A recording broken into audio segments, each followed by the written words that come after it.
చంద్రుడు కూడా లోకంలో ఎవ్వరూ చెయ్యరాని చెయ్యకూడని నోటితో ఉచ్చరించడానికి కూడా అయోగ్యమైనటువంటి భయంకరాతి భయంకరమైన పాపాన్ని చేశాడు. తారాచంద్రోపాఖ్యానం మీకు అందరికీ తెలుసు. కాబట్టి ఆయన గురుపత్ని సమాగమం చేసినవాడు. పశుత, కళంకిత, మత్స ఉన్నవాడు. ఎప్పుడూ మత్స కనపడుతుంది. కుటిల చరత్వంచ, ఎప్పుడూ ఓలా ఉండడం, వంకరగా ఉంటాడు. మీరు చంద్రరేఖను చూడండి, అష్టమి నాటి చంద్రరేఖలు అవి వంకరగా ఉంటాయి. వంకర టింకర స్వభావం ఉన్నవాడు. ఈ 4 ఉన్నాయి కాబట్టి నెత్తి మీద పెట్టుకుంది. రాజమౌళే, అవి రాజమౌళే అంటే రాజా అన్న శబ్దం చంద్రుడికి సంబంధించింది. రాజశేఖర అంటే చంద్రుడిని ధరించిన వాడా అని.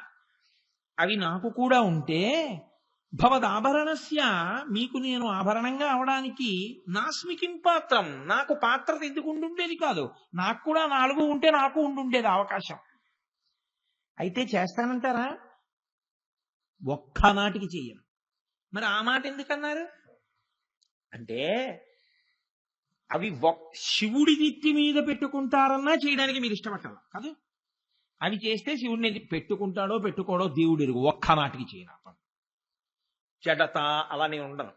పశుత, పశువుగానే బతకను. కళంకిత, కళంకంతో ఉండను. కుటిల చరత్వంచ, వంకరగా నేను ఉండను. అలా ఉంటే శివుడు పెట్టుకున్నాడు ఆ నెత్తి మీద. ఏమో అందుకు పెట్టుకుంటే పెట్టుకో, చంద్రుడు నోడిని పెట్టుకోమన్నాడు, మాకు అక్కర్లేదు. శివుడి నెత్తి మీద స్థానం ఇస్తానన్నా ఈ 4 చేయడానికి ఎవరూ ఒప్పుకోలేదు కదా. అంటే అది ఎంత ఘోరాపరాధాలవి. లోకంలో కొంచెం బాగా అపరాధం చేసిన వాడు అన్నారనుకోండి, ఆయనతో ఎక్కువగా సంఘం పెట్టుకోవడానికి ఎవరు ఇష్టపడరు. ఒకవేళ తప్పక ఏదో సంఘం పెట్టుకున్నారనుకోండి, మీకు తప్పనిసరి అయి కొంత అనుబంధం ఏదో పెట్టుకోవలసి వచ్చిందనుకోండి, రహస్యంగా పెట్టుకుంటారు. అది ప్రకటనం చేయరు, అందరికీ తెలియనివ్వరు. ఫలానా ఆయనకి వీళ్ళకి అనుబంధం ఉంది అన్న విషయాన్ని తెలియనివ్వరు లోకానికి. అలా తెలిసిందనుకోండి వీళ్ళ మర్యాద పోతుంది, అందుకని తెలియనివ్వరు. కానీ శివుడు ఏం చేశాడు? తెలియకుండా ఏ లాల్చీలోనో, వీప్ మీదో, లేకపోతే ఉత్తరీయంలోనో, లేకపోతే ఏ మోకాల కిందో పెట్టుకున్నాడు అనుకోండి, ఎవరికి తెలియదు. చంద్రుడు ఉన్నాడండి అంటారు. మీరు డుంఠి వినాయకుడి కంఠం మీద చంద్రరేఖ ఉంది. కాశీ వెళ్ళి చూడండి, మీరు కనపడుతుందేమో. చాలా కష్టం. డుంఠి వినాయకుడు అంటేనే అది కాశీలో. డుంఠి వినాయకుడు అంటే కంఠం మీద చంద్రరేఖ ఉన్నవాడు, అన్ని ముఖాల్లాగా తొండం అటువైపు కాకుండా ఇటువైపుకి తిరిగి ఉన్నవాడు. ఆయన డుంఠి వినాయకుడు. కానీ కంఠం మీద చంద్రరేఖ కనపడుతుందా? కనపడదు. ఎందుకంటే ఏనుగు కంఠం కదా, ఇలా కలిసిపోయి ఉంటుంది. ఎంతో జాగ్రత్తగా దగ్గరకి వెళ్లి నీరాజనపు వెలుతురులో చూసిన వాళ్ళకి మాత్రమే ఆ చంద్రవంక కనపడుతుంది. కాబట్టి ఆయన డుంఠి వినాయకుడు. శ్రీనాథుడు కవిత్వం చేస్తూ పౌర్ణమి నాటి చంద్రుడు కాశీపట్టణం మీద వెడుతుంటే ఆ కాంతులు డుంఠి వినాయకుడి కంఠం మీద ఉన్న చంద్రుడి మీద పడ్డాయండి. కాబట్టి అలా కనపడకుండా ఎక్కడో పెట్టుకున్నాడు అనుకోండి, ఏమో శివుడికి ఆయనతో సంబంధం ఉందో లేదో ఎవరికి తెలియదు. అంటే అలాంటి వాడితో సంబంధం పెట్టుకోవడానికి ఇష్టపడక అందరిలాగే దూరంగా పెట్టడానికి సిద్ధమై ఉండేటటువంటి వాళ్ళలో శివుడు కూడా ఒకడు. ఎంత పతనమైపోయినటువంటి వాడైనా, ఎంత పాడైపోయిన వాడైనా, ఎన్ని మచ్చలున్నవాడైనా, ఎంత చెయ్యరాని అపరాధం చేసిన వాడైనా, ఆయన జపం చేసి ఆయన పాదముల మీద పడిపోతే అందరికీ తెలిసేటట్టు నెత్తిన పెట్టుకున్నాడు. ఇది ఆయన ఔదార్యం. నువ్వు అంత తప్పులు చెయ్యమని కాదు, నువ్వెందుకు ఆయన కాళ్ళ మీద పడడానికి సంశయిస్తున్నావు? పతితపావనుడంటే పరమశివుడే. ఆయన కన్నా పతితపావనుడెవరు లోకంలో? ఇంకా మహానుభావుడు. ఇంత దోషం చేసిన చంద్రుణ్ణే నెత్తి మీద పెట్టుకుంటే దేనికి బెంగ పెట్టుకుంటున్నావు? పరమశివుణ్ణి దర్శనం చేద్దామని దక్షారామం వెళ్ళక్కర్లేదు. ఎంత హీనపక్షం చెప్తారంటే, దక్షారామంలో బంధువులు కాని మిత్రులు కాని ఉండి వాళ్ళు శరీరం విడిచిపెట్టేస్తే ఈయనోసారి శవాన్ని చూసొద్దామని వెళ్ళాడు, లేదా పరామర్శ చేసొద్దామని వెళ్ళాడు.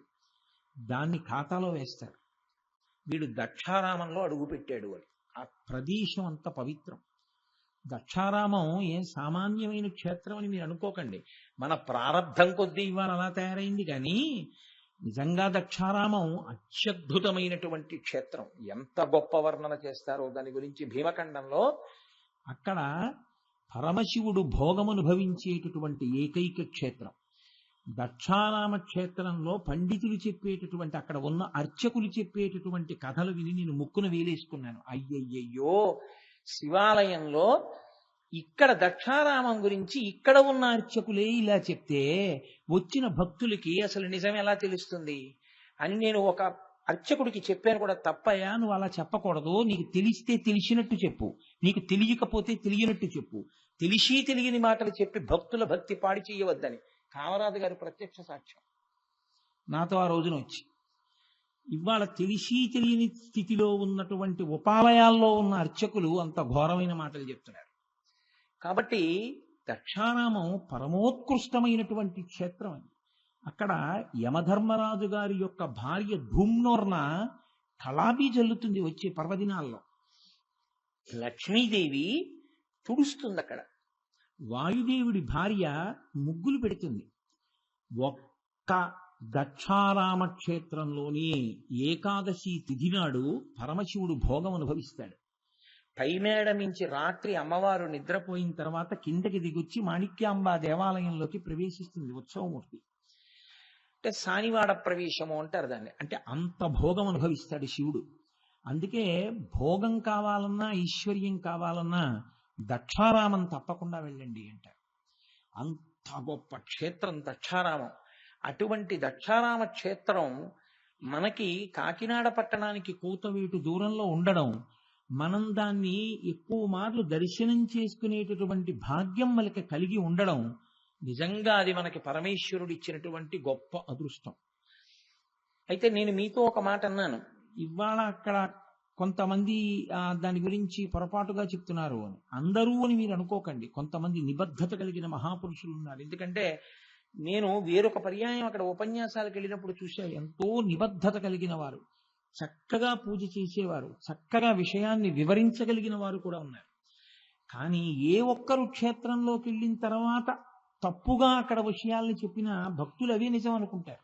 అది ప్రమాదంతో కూడుకున్నటువంటి విషయం. సరే, నేను మీతో ఎందుకు ప్రస్తావన చేయవలసి వచ్చింది ఈ విషయాన్ని అంటే, శంకరుడు దక్షారామ క్షేత్రంలోకి వీరభద్రుణ్ణి పంపించాడు. అక్కడే దక్ష ప్రజాపతి ఉండేవాడు, అక్కడే చేశాడు యజ్ఞాన్ని, అక్కడే దాక్షాయిణి శరీరాన్ని విడిచిపెట్టింది. కాబట్టి ఆ వీరభద్రుడు చాలా ఉగ్రతతో అక్కడికి వెళ్ళి తాండవం చేస్తూ ఆయన అందరినీ నిగ్రహించినప్పుడు చంద్రుడు అక్కడికి వచ్చి కూర్చుని ఉన్నాడు. కానీ ఈయన వీరావేశంతో చంద్రుణ్ణి కింద పడేసి ఆయన శరీరాన్నంతటినీ తొక్కేశాడు. తొక్కేస్తే ఆయన పరమశివుడికి మొరపెట్టుకున్నాడు, ఈశ్వర, నేనేమీ తప్పు చేయలేదు, నేను ఒక్క మాటం లేదు, కానీ నన్ను కింద పడేసి ఇలా తొక్కేశావు అన్నాడు. అంటే శంకరుడు అన్నాడు, ఓ, నీకంత ఇబ్బంది కలిగింది కదూ అని వెంటనే పైకెత్తి తన తల మీద పెట్టుకున్నాడు.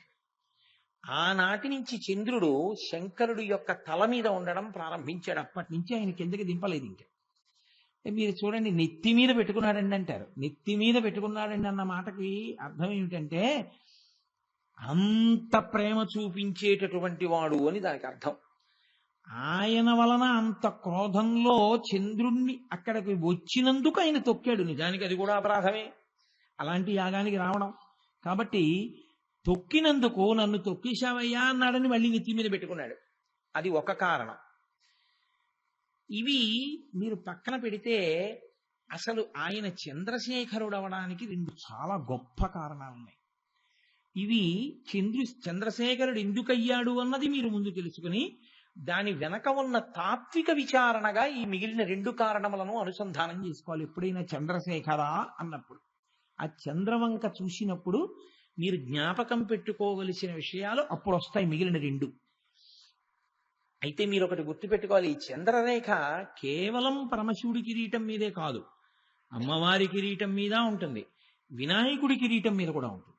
అందుకే ఆయనకి కూడా చంద్రధరుడు అని ఒక పేరు. మీరు చూడండి, పరమశివుడు చంద్రుణ్ణి తల మీద పెట్టుకున్నాడు. చంద్రుడు ఎటువంటి వాడు? ఇప్పుడు తల మీద పెట్టుకోవాలంటే పూజనీయమైన వస్తువు అయితే కదండి తల మీద పెట్టుకుంటాం. ఏది పడితే అది తల మీద పెట్టుకోం. ఎందుకు పెట్టుకోం? తల జ్ఞానేంద్రియములన్నిటి యొక్క సంఘాతము దీని ఎందు ఎక్కువ ఉంటాయి.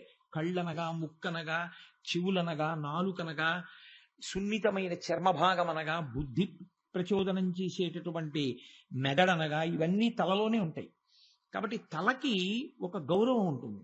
కాదు, కారణం అసలు తలకంత గౌరవం రావడానికి కారణం ఏమిటంటే, తల మనకి సీమ. అంటే సీమ అంటే హద్దు అంటారు. అది ఎల్ల. ప్రతి దానికి ఒక ఎల్ల ఉంటుంది. ఎల్ల అంటే అక్కడతో పూర్తయిపోయింది అంటారు. రాయలసీమ అని మీరు అన్నారనుకోండి, ఆ ప్రాంతము అక్కడతో పూర్తయింది. అది ఒక ప్రత్యేకమైన ప్రాంతము. తెలుగు సీమ, త్రిలింగ సీమ. సీమ అంటే హద్దు, ఎల్ల. ఈ శరీరానికి 2 సీమలు ఉంటాయి. ఒకటి పాదములు, 2 బ్రహ్మరంధ్రము. ఇందులో ఎట్టి పరిస్థితుల్లోనూ కూడా దాన్ని స్పృశించడానికి కూడా అంగీకరించకుండా అక్కడతో ఆపేస్తారు. దేన్ని ముట్టుకోరంటే బ్రహ్మరంధ్రాన్ని తాకరు. అందుకే తల దువ్వుకున్నా కూడా ఎక్కడి వరకు దువ్వుకుంటారంటే పాపట అంటారు. పాపట అంటే కేశపాశమును 2గా విడతీయుట. యథార్థమునకు అది పురుషుడికి లేదు. పురుషుడు పాపట తీయడం అన్నది ఉండదు శాస్త్రంలో. ఎందుకు ఉండదు అంటే ఒక్కటే కారణం, పురుషుడు శిఖతో ఉండాలి అని, పిలక పెట్టుకుని ఉంటాడు అని. కాబట్టి ఆయన పాపట అవసరం ఆయనకి ఏముంటుంది? ఉండదు. ఉంది అంటే ఆయన జుట్టు పెరిగిపోయింది అని గుర్తు. దాన్ని సరే విచారణ చేయవద్దు, వదిలిపెట్టేయండి. కాబట్టి స్త్రీకి మాత్రమే పాపట. కేశపాశమును మధ్యలో గాడి చేసి 2గా విడతీస్తారు కాబట్టి పాపట అని పేరు. 2గా విడతీస్తుంది కాబట్టి. గోదావరి నది మధ్యలోకి వచ్చి నిలబడి గోదావరిని 2గా ప్రవాహాన్ని చీలిస్తుంది కాబట్టి ఆ కొండకి పాపట కొండ అని పేరు. కాశీఖండంలో పాపట కొండలు అంటారు వాటిని. పాపట కొండలు పాపిడి కొండలయ్యి, ప్రారబ్ధవశాత్తు పాపి కొండలయ్యి. అవి పాపి కొండలు కావు, పాపట కొండలు. చీల్చే గోదావరిని. అందుకే మీరు పడవలో వెడుతుంటే అదేమిట్రా ఇంకా గోదావరి అనిపిస్తుంది. అడ్డొచ్చేస్తాయి పర్వతాలు. గోదావరి 2 కింద చీల్తుంది. అలా చీల్చిన కొండలు పాపట కొండలు. ఈ పాపట ఎక్కడ వరకు తీస్తారు అంటే ఇంకా ఇక్కడ వరకే. ఇది దాటి పాపట తీయకూడదు. ఎందుకు తీయకూడదు అంటే ఇక్కడ బ్రహ్మరంధ్రం ఉంటుంది. ఈ బ్రహ్మరంధ్రమే మళ్ళీ వస్తాడా శరీరంలోకి, రాడా అనడానికి గుర్తు. అది చిట్లి వెళ్ళిపోయాడు అనుకోండి, ఇక రాడని గుర్తు. అది చిట్లకుండా చిట్లే వరకు వీళ్ళు శ్మశానంలో ఉండొచ్చారనుకోండి, మళ్ళీ వస్తాడని గుర్తు. పాపం ఎలాగో ఆయన చిట్ల కొట్టుకునంటే బదల కొట్టుకుని కాదు, యోగ మార్గంలో ఉత్క్రమణం జరగాలి. ఊర్ధ్వరేతస్కుడై ప్రాణోత్క్రమణం పైకి విడుతూ దీన్ని చిట్ల కొట్టుకుని పైకి ఎడుతుంది. అలా విడితే పునర్జన్మ లేదు. ఆయన ఈశ్వరుడు ఎందుకు కలిసిపోయాడని గుర్తు. బ్రహ్మరంధ్రం పగలలేదు, అధోముఖంగా వెళ్ళిపోయాడని గుర్తు. కాబట్టి ఏదో ఒక ఉపాధిలోకి వస్తాడు. అది కుక్కో, పందో, పిల్లో, నల్లో, మనిషో ఏమో మనకి తెలియదు. వస్తాడు జీవుడు. అంటే పాపపుణ్యములున్నాయి, అనుభవిస్తాడని గుర్తు. కాబట్టి ఇది పవిత్రమైన హద్దు. ఇది పవిత్రమైనటువంటి సీమ. మనుష్య శరీరంలో ఇది అత్యంత పవిత్రమైనటువంటి హద్దుగా చెప్తారు. అందుకే నెత్తి మీద చేయబెట్టకండి, నెత్తి మీద చేయబెట్టకండి అంటుంటారు. బ్రహ్మరంధ్రమును కాపాడుకుంటూ ఉంటారు. అయితే నమస్కారం దేనికి? శిరస్సు కాదు. ఇప్పుడు ఉపన్యాసం చెప్తే భావ ప్రచోదనం అంతా దేంట్లోంచి? తలలోంచి. మాట్లాడుతున్నది ఇది నోరు. నేను ఉపన్యాసం చెప్పి ఇలా వెళ్ళిపోతుంటే నా తలకి ఇలా ఎవరైనా అంటారా? ఎవరనరు. నా కాళ్ళకి నమస్కారం చేస్తారు. అది ఎందుకు అలాగా? నా తలకి కదా చెయ్యాలి. ఉపన్యాసం అంతా వినేటప్పుడు నా ముఖం చూడటమా? నమస్కారం చేసేటప్పుడు నా కాళ్ళకి నమస్కారం చేయడమా? ఏమిటి నా తల చేసుకున్న ప్రారంధం? కాదు. దానికి రహస్యం ఏమిటో తెలుసండి. ఇక్కడ మీరు అవలంబించేటటువంటి భక్తితో కూడిన ఆలోచన పరంపరల యొక్క శక్తి పాదముల యందున్న నాడులలో చేరుతుంది. అందుకని పాదములకు నమస్కారం. అయితే మీకు నేను ఒక రహస్యం చెప్తాను. ఎలా మైక్లో. ఏమా రహస్యం అంటే, ఎప్పుడూ నమస్కారం పాదాలు ముట్టుకుని చేయకూడదు. పాదాలు ముట్టుకుని చేస్తే ఎక్కువగా మీ తేజస్సే క్షీణించిపోయే అవకాశం ఉంటుంది. కాబట్టి పాదములు ముట్టుకుని ఎప్పుడూ నమస్కారం చేయకూడదు. అసలు చాలా శ్రేష్టమైన మార్గం మీకు చెప్తున్నాను. ఇంకా అంతకన్నా లోతుగా చెప్పాలి అంటే ఒక్క గురు శిష్య సంప్రదాయంలో ఎప్పుడైనా చెప్పవలసి ఉంటుంది అంతే. కాబట్టి పాదములను స్పృశించి నమస్కారం చేయకూడదు. పాదములకు దూరంగా ఉండి నమస్కారం చేయాలి. అలా నిలబడితే దాని ముందున్నటువంటి నేలకి నమస్కారం చెయ్యాలి తప్ప పాదములు ముట్టుకుని నమస్కారం చేయడం ఎప్పుడూ మంచిది కాదు. పాదములు ముట్టుకోవడానికి మీ తల ఆ పాదముల దగ్గర వంగితే ఆయన ఏం చేస్తారు? ఇలా చూస్తారు.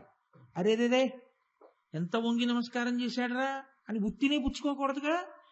మీరు నమస్కారం చేస్తే ఏమవుతుందో తెలుసా అండి?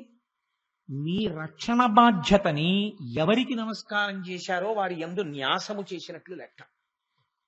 ఇప్పుడు ఆయన ఏం చెయ్యాలంటే అహంకారంతో అది పుచ్చుకుని వెళ్ళకూడదు. ఆయన ఈశ్వరుణ్ణి ప్రార్థన చెయ్యాలి. ఆయుష్మాన్ భవ శివో రక్షతు, అమ్మ మిమ్మల్ని శివుడు రక్షించుగాక అని మంగళకర వాక్కు పలికి వెళ్ళాలి. అదేం చేస్తుంది? రాబోయే ప్రమాదం నుంచి గట్టెక్కిస్తుంది. అందుకని పెద్దల ఆశీర్వచనం తీసుకోండి, పెద్దల ఆశీర్వచనం తీసుకోండి అంటారు. వెళ్ళి ధ్వజస్తంభంలో నిలబడితే చేస్తారు ఆశీర్వచనం? నమస్కారం చేస్తే చేస్తారు. నమస్కారం ఎందుకు చేస్తారంటే వినయంతో వంగి మీ రక్షణ బాధ్యతని అవతల వారి యందు న్యాసం చేసి వారి ఉపాసన శక్తితో కూడిన వాక్కు వలన మీరు రక్షణ పొందుతారు. అది ప్రయోజనమును పొందడమే తప్ప మనం ఏదో చేతకానితనంతో ఆయన కాళ్ళ మీద పడిపోయామని మీరు అనుకోకూడదు ఎప్పుడు. అది అందుకే నమస్కార వైశిష్ట్యము అంత గొప్పది. అన్ని వేళలా నమస్కారం ఒకలా ఉండదు. నమస్కారం ఒకటి, అభివాదము ఒకటి, ప్రణిపాతము ఒకటి, వందనము ఒకటి. ఇవన్నీ మళ్ళీ మారిపోతాయి, అన్ని ఒకటి కాదు. ఇప్పుడు మళ్ళీ నేను అవన్నీ ఏమి చెప్తూ కూర్చుంటే ఇంకా శివాష్టోత్తరం ఏం చెప్పను. కాబట్టి తల చాలా ఉత్కృష్టమైనటువంటి స్థానం. ఇంత ఉత్కృష్టమైన స్థానం మీద కూర్చోబెట్టుకున్నాడు అంటే పాదముల ముందు అంత గట్టిగా పడిపోయాడు. అంత గట్టిగా పడిపోవడము అంటే ఏమిటి? మనసులో అంత చిత్తశుద్ధితో పట్టుకున్నాడు శివుణ్ణి. ఇప్పుడు ఆయన తీసుకొచ్చి ఎక్కడ పెట్టుకున్నాడు? తల మీద పెట్టుకున్నాడు. ఆ సీమ లోకమునకంతటికీ కూడా గతులను నిర్వహించగలిగినటువంటి సీమ. మిగిలిన వాళ్ళ గతి ఆ తల నిర్ణయిస్తుంది. అంత సర్వోత్కృష్టమైన తల మీద ఆయన ఉన్నాడు. ఇప్పుడు నాకు ఒకటి చెప్పండి, అంత పెద్ద స్థానం ఇచ్చేటప్పుడు నిష్కళంక చరిత్రుడా అని మీరు చంద్రుడి గురించి విచారణ చేశారనుకోండి. శంకరాచార్యులు వారు శివానంద లహరిలో అత్యద్భుతమైనటువంటి శ్లోకం ఒకటి చేశారు చంద్రశేఖర అన్న నామం మీద. జడత, పశుత, కళంకిత. చంద్రుడికున్నటువంటి గొప్పతనాలు ఏమిటో ఆయన చెప్పుకుంటూ వచ్చారు.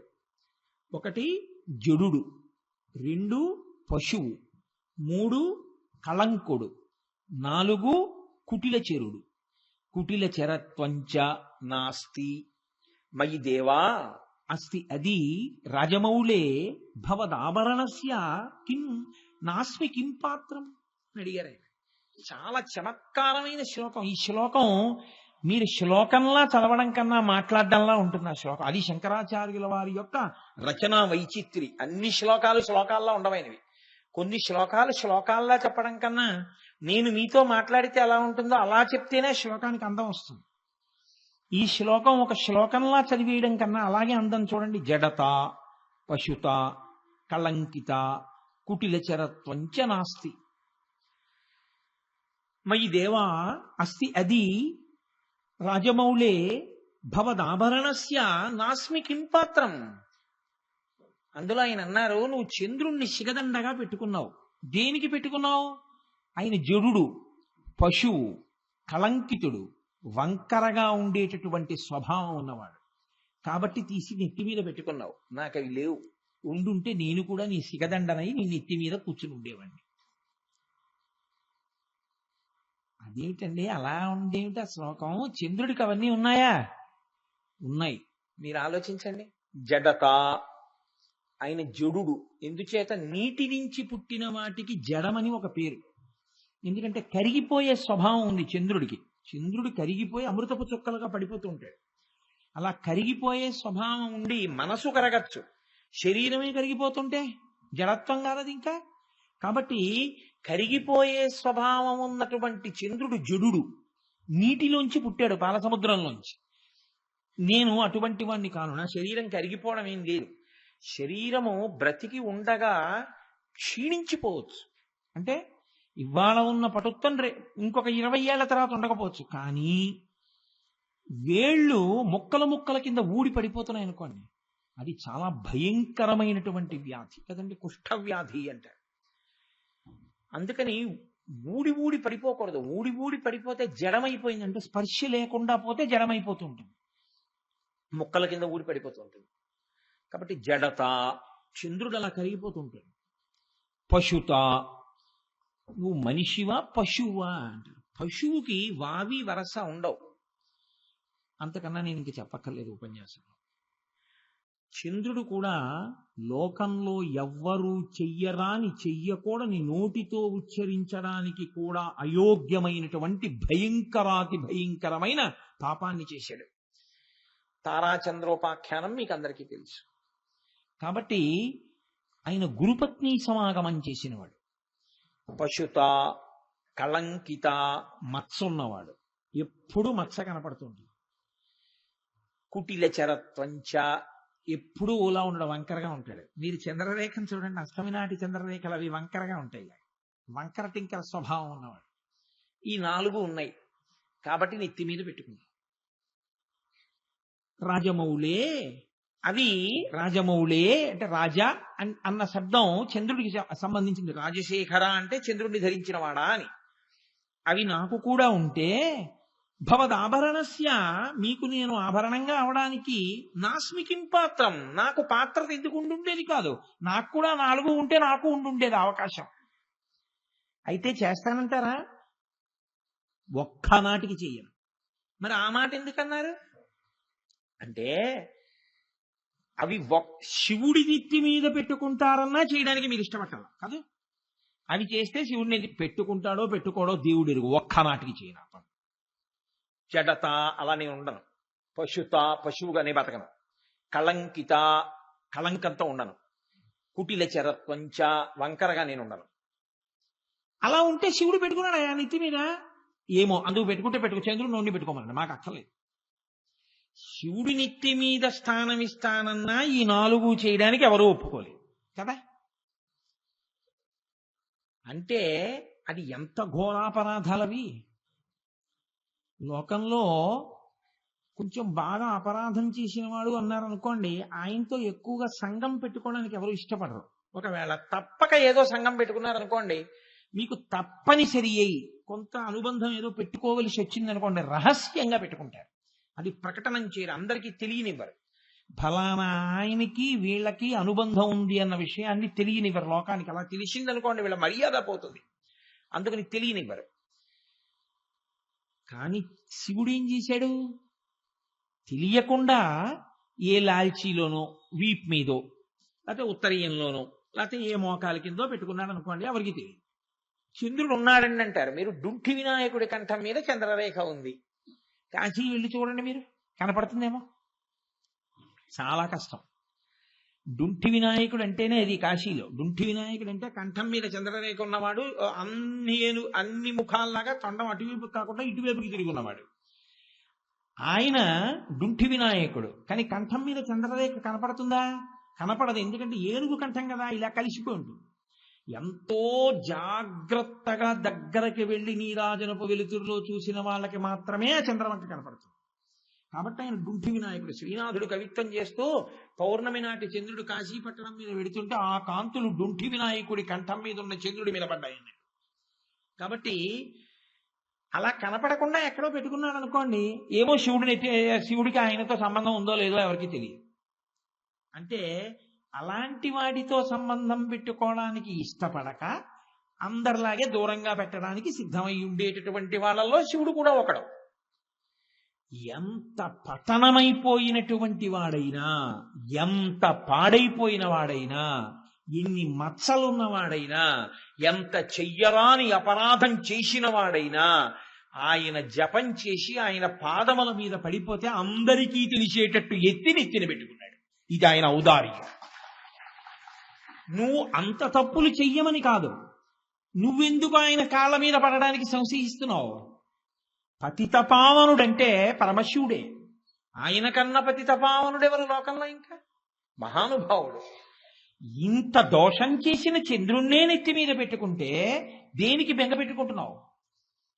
ఏ తప్పు నువ్వు చేయకూడదో అవి నువ్వు చేసి ఉంటే శంకరుడి పాదాల మీద పడిపో చిత్తశుద్ధితో. త్రికరణ శుద్ధిగా ఆయన ముందు పడిపోయి క్షమార్పణ అడుగు. నెత్తి మీద పెట్టుకున్నాడు చంద్రుణ్ణి, నిన్ను కూడా పెట్టుకుంటాడు. ఏం బెంగ పెట్టుకోక్కర్లేదు. కానీ చెయ్యడం పడిపోవడం చేస్తే మాత్రం ఎక్కడ ఉంచాలో అక్కడ ఉంచుతాడు. ఇదే చిట్ట చివరిసారి. నాకు బుద్ధి వచ్చిందని పడిపోతే మాత్రం నెత్తి మీద పెట్టుకోవడానికి ఆయన సిద్ధంగా ఉన్నాడు. రామచంద్రమూర్తి చూడండి, రామాయణంలో యుద్ధకాండలో ప్రతిజ్ఞ చేస్తారు. సకృదేవ ప్రపన్నాయ తమాస్మీతి యాచతే అభయం సర్వభూతేభ్యో దదాంయే తద్వ్రతం మమ అంటారు.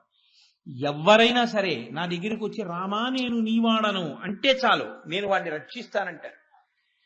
శంకరుడు ఇంకా ముందుకు వెళ్ళినవాడు. ఆయన అన్నాడు, ఎన్ని పాపములు చేసిన వాడైనా సరే నా దగ్గర పడిపోతే చాలు, నాకు నమస్కారం అని ఇలా భూమి మీద పడిపోతే చాలు, వాడిని ఎత్తి తల మీద పెట్టుకుంటానన్నాడు. ఇది ఈ చంద్రశేఖర అన్న నామం పరమశివుని యొక్క ఔదార్యాన్ని, ఆయన ఇవ్వలేనిది లేదు లోకంలో. అందుకే లోకంలో అన్నిటికన్నా కష్టసాధ్యమైన విషయం ఏమిటో తెలుసా అండి? మోక్షము అన్నమాట. చాలా తేలిగ్గా వాడేస్తాం కానీ ఏదో మోక్షం అని. మోక్షం అంత తేలికైన మాట ఏం కాదది. కానీ ఆ మోక్షమును కూడా ఎంతో తేలిగ్గా ఇవ్వడానికి ముందుకొచ్చిన వాడు ఎవరో తెలుసా అండి లోకంలో? పరమేశ్వరుడే. ఎందుకనంటే ఆయన దగ్గరికి వెళ్ళి ఒక మాట అడిగారు, అయ్యా మాకు మోక్షం కావాలి అంటే సులభమైన మార్గం ఏదైనా చెప్పండి, కలియుగంలో పుడుతున్నాం, మేము ఏం చేస్తే మాకు మోక్షం వస్తుందని అడిగారు. ఆయన అన్నాడు, ఒక పని చేయండి, దర్శనాదభ్రసదసి, చిదంబరం వెళ్ళి దర్శనం చేయండి, మోక్షం ఇస్తానన్నాడు. చిదంబరం వెళ్ళి దర్శనం చేస్తే మోక్షం వస్తే చిదంబరం వెళ్ళి దర్శనం చేసుకోవడం చాలా తేలిక కదండి. అక్కడే ఉంది ఇబ్బంది అంతా. ఎందుకో తెలుసా? చిదంబరం మీరు వెళ్ళారనుకోండి శివలింగ దర్శనానికి, ఓ పెద్ద తెర ఒకటి ఉంటుంది. తెర తీస్తారు, శివలింగ దర్శనం అవుతుంది, అందరూ సిద్ధంగా ఉండండి అంటారు. అందరూ గబగబా వేళ్ల మీద నిలబడి ఇలా తలలు ఎత్తి చూస్తూ ఉంటారు. ఓసారి ఆ తెర ఇలా తీస్తారు. తీసేటప్పటికి ఓ గోడ ఒకటి ఉంటుంది, అక్కడ గోడకి ఇలా మారేడు దళాల దండలేసి ఉంటాయి. ఒక్క 2 నిమిషాలున్న హారతి ఇలా చూపిస్తారు, చూపించి తెరేసేస్తారు. ఇందులో ఉన్న వాళ్ళందరూ వెళ్ళిపోయి కొత్త వాళ్ళు వస్తారంటారు. ఈ బయటకు వచ్చేవాడు అంటాడు, అరే నీకేమన్నా, అందరూ ఏమిటనుకుంటారంటే అక్కడ శివలింగం ఉందనుకుంటారు. అనుకుని గడుసువాడైతే అంటాడు, నేను చూశాను చిదంబరంలో, నీకేం కనపడిందంటే, అదేంటి నువ్వు చూడలేదా, శివలింగం ఉంది, నల్లటి శివలింగం అంటాడు. పచ్చి అబద్ధం. అలా నాకు కనపడలేదంటే బాగుండదని అలా చెప్పేస్తుంటారు కొంతమంది. చిదంబరంలో శివలింగం ఏమి ఉండదు అక్కడ. చిదంబరం నటరాజస్వామి బయటికి వస్తే అదే ఒక నిజాయితీపరుడు ఉంటాడు. ఆయన అంటాడు, అదేంటంటే నాకేం కనపడలేదు అంటాడు. పాపం అంటే నీ కర్మ, కనపడకపోవడం, నువ్వు ఆ వెలుతురు అవి అదే చూస్తూ ఉండిపోయావు, మా కిందే గోడ ఉంది, మారేడు దళాలు ఉన్నాయి కదా, గోడకు కదా కట్టారు. గోడకు కట్టారా? ఈ కుడి పక్క మూలుందా, అక్కడ ఉంది చూడలేదా? అయ్యో నేను ఆ మూల, మరి అందుకే గుడిలోకి వచ్చినప్పుడు జాగ్రత్తగా చూడాలంటాడు. అయ్యో అని వాడు తలగొట్టుకుంటూ పోతాడు. పోన్లేవా ఇంకో మాట్లాడదామంటే బస్ టైం అయిపోయింది అంటాడు. చెప్పిన వాడికి తెలుసు అక్కడ లేదని, విన్నవాడికి పాపం నేను చేసుకోలేకపోయానని అనుమానం. కోటేశ్వరరావు ఎప్పుడన్నా చిదంబరం వెళ్తే చెప్పండి, నేను వస్తాను, అప్పుడు శివలింగం చూడలేకపోయాను, మా మేనలుడికి కనపడింది అంటాడు. మీ మేనలుడికి కనపడట, అదో అబద్ధం. చిదంబరంలో దర్శనం అంటే ఏమిటో తెలుసా అంటే, అది ఆకాశలింగం. ఆకాశలింగం అంటే అన్నీ ఎందులో ఉన్నాయో దానికి ఆకాశం అని పేరు. ఇప్పుడు ఇది ఉందనుకోండి, దీన్ని మఠాకాశం అంటారు. అలాగే ఓ కొండ ఉందనుకోండి, దాన్ని ఘటాకాశం అంటారు. అందులో ఉన్న ఖాళీ ఘటాకాశం, మఠాకాశం, మఠాకాశం, అనంతాకాశం, ఇలా అన్ని కలిపి ఆకాశంలోనే ఉంటాయి. అన్నీ ఎందులో ఉన్నాయో దానికి ఆకాశం అని పేరు. ఆకాశ్ అంటే అంతటా ప్రకాశించేటటువంటి ఈశ్వర స్వరూపం. అంతటా ప్రకాశించేదాన్ని ఎలా చూపిస్తారు? అందులో ఆకాశమే అక్కడ ఉందని గోడకి వేస్తారు మారేడు దళం. అంటే ఇక్కడ జ్ఞానంతో దర్శనం చేయాలి చిదంబరంలో. ఎంత చెప్తే మాత్రం అక్కడికి వెళ్ళి ఆ భావన నిలబడుతుంది? అలా దర్శనం చేసి నమస్కారం చెయ్యగలిగినటువంటి స్థితికి ఎదగగలిగిన వాడు ఎవడో ఒకడు ఉంటాడు తప్ప, మిగిలిన వాడికి ఆ తెర తీసి మారేడు దళాల దండలు చూపించి తెర వేస్తే అబ్బాయి ఏముందండి అని వచ్చేస్తాడు. వాడికి ఏం అర్థం అవ్వదు. అటు వెళ్ళిన వాళ్ళు అన్నారు, అయ్యో స్వామి నువ్వు అన్నావు కానీ ఏదో చిదంబరం అంటే పెడతాం కానీ మాకు ఆ తత్వం అంతా అర్థం అవుతుందా? ఇంకొక మాట చెప్పండి అన్నారు. దర్శనాదభ్రసదసి జననాత్ కమలాలయే. తిరువారూరులో పుడితే మోక్షం ఇస్తానన్నాడు. చాలా సంతోషం స్వామి, కృతజ్ఞతలని కొంచెం బయటికి వెళ్ళిపోయారు. వెళ్ళిపోయిన తర్వాత వాడు అన్నాడు, నీ మొహం ఎట్సా పుట్టడం నీ చేతిలో ఉందా నా చేతిలో ఉందా?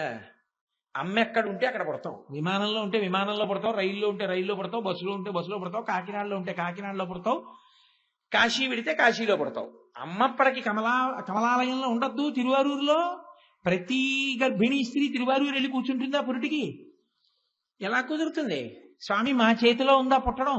తిరువారూరులో పుడితే మోక్షం ఇస్తానంటే, అరే ఇది అడగడం మర్చిపోయినరా అని మళ్ళీ వెళ్ళి స్వామి ఇలా అన్నావు, తిరువారూరులో పుడితే మోక్షం ఇస్తానన్నావు, తిరువారూరులో పుట్టడం అంత తేలిక? ఇంకో మాట చెప్పు. ఆయన అన్నాడు, జననాత్ కమలాలయే కాశ్యాంతు మరణాన్ముక్తి. పూని ఒక వయసు వచ్చిన తర్వాత ఇంకా బాధ్యతలన్నీ అయిపోయాయి అని నువ్వు అనుకున్న తర్వాత కాశీ విడిపోయి ఉంటావా? కాశీలో ప్రాణం విడిచిపెట్టి మోక్షం ఇచ్చేస్తాను. నువ్వు ఏం చేయకపోలే.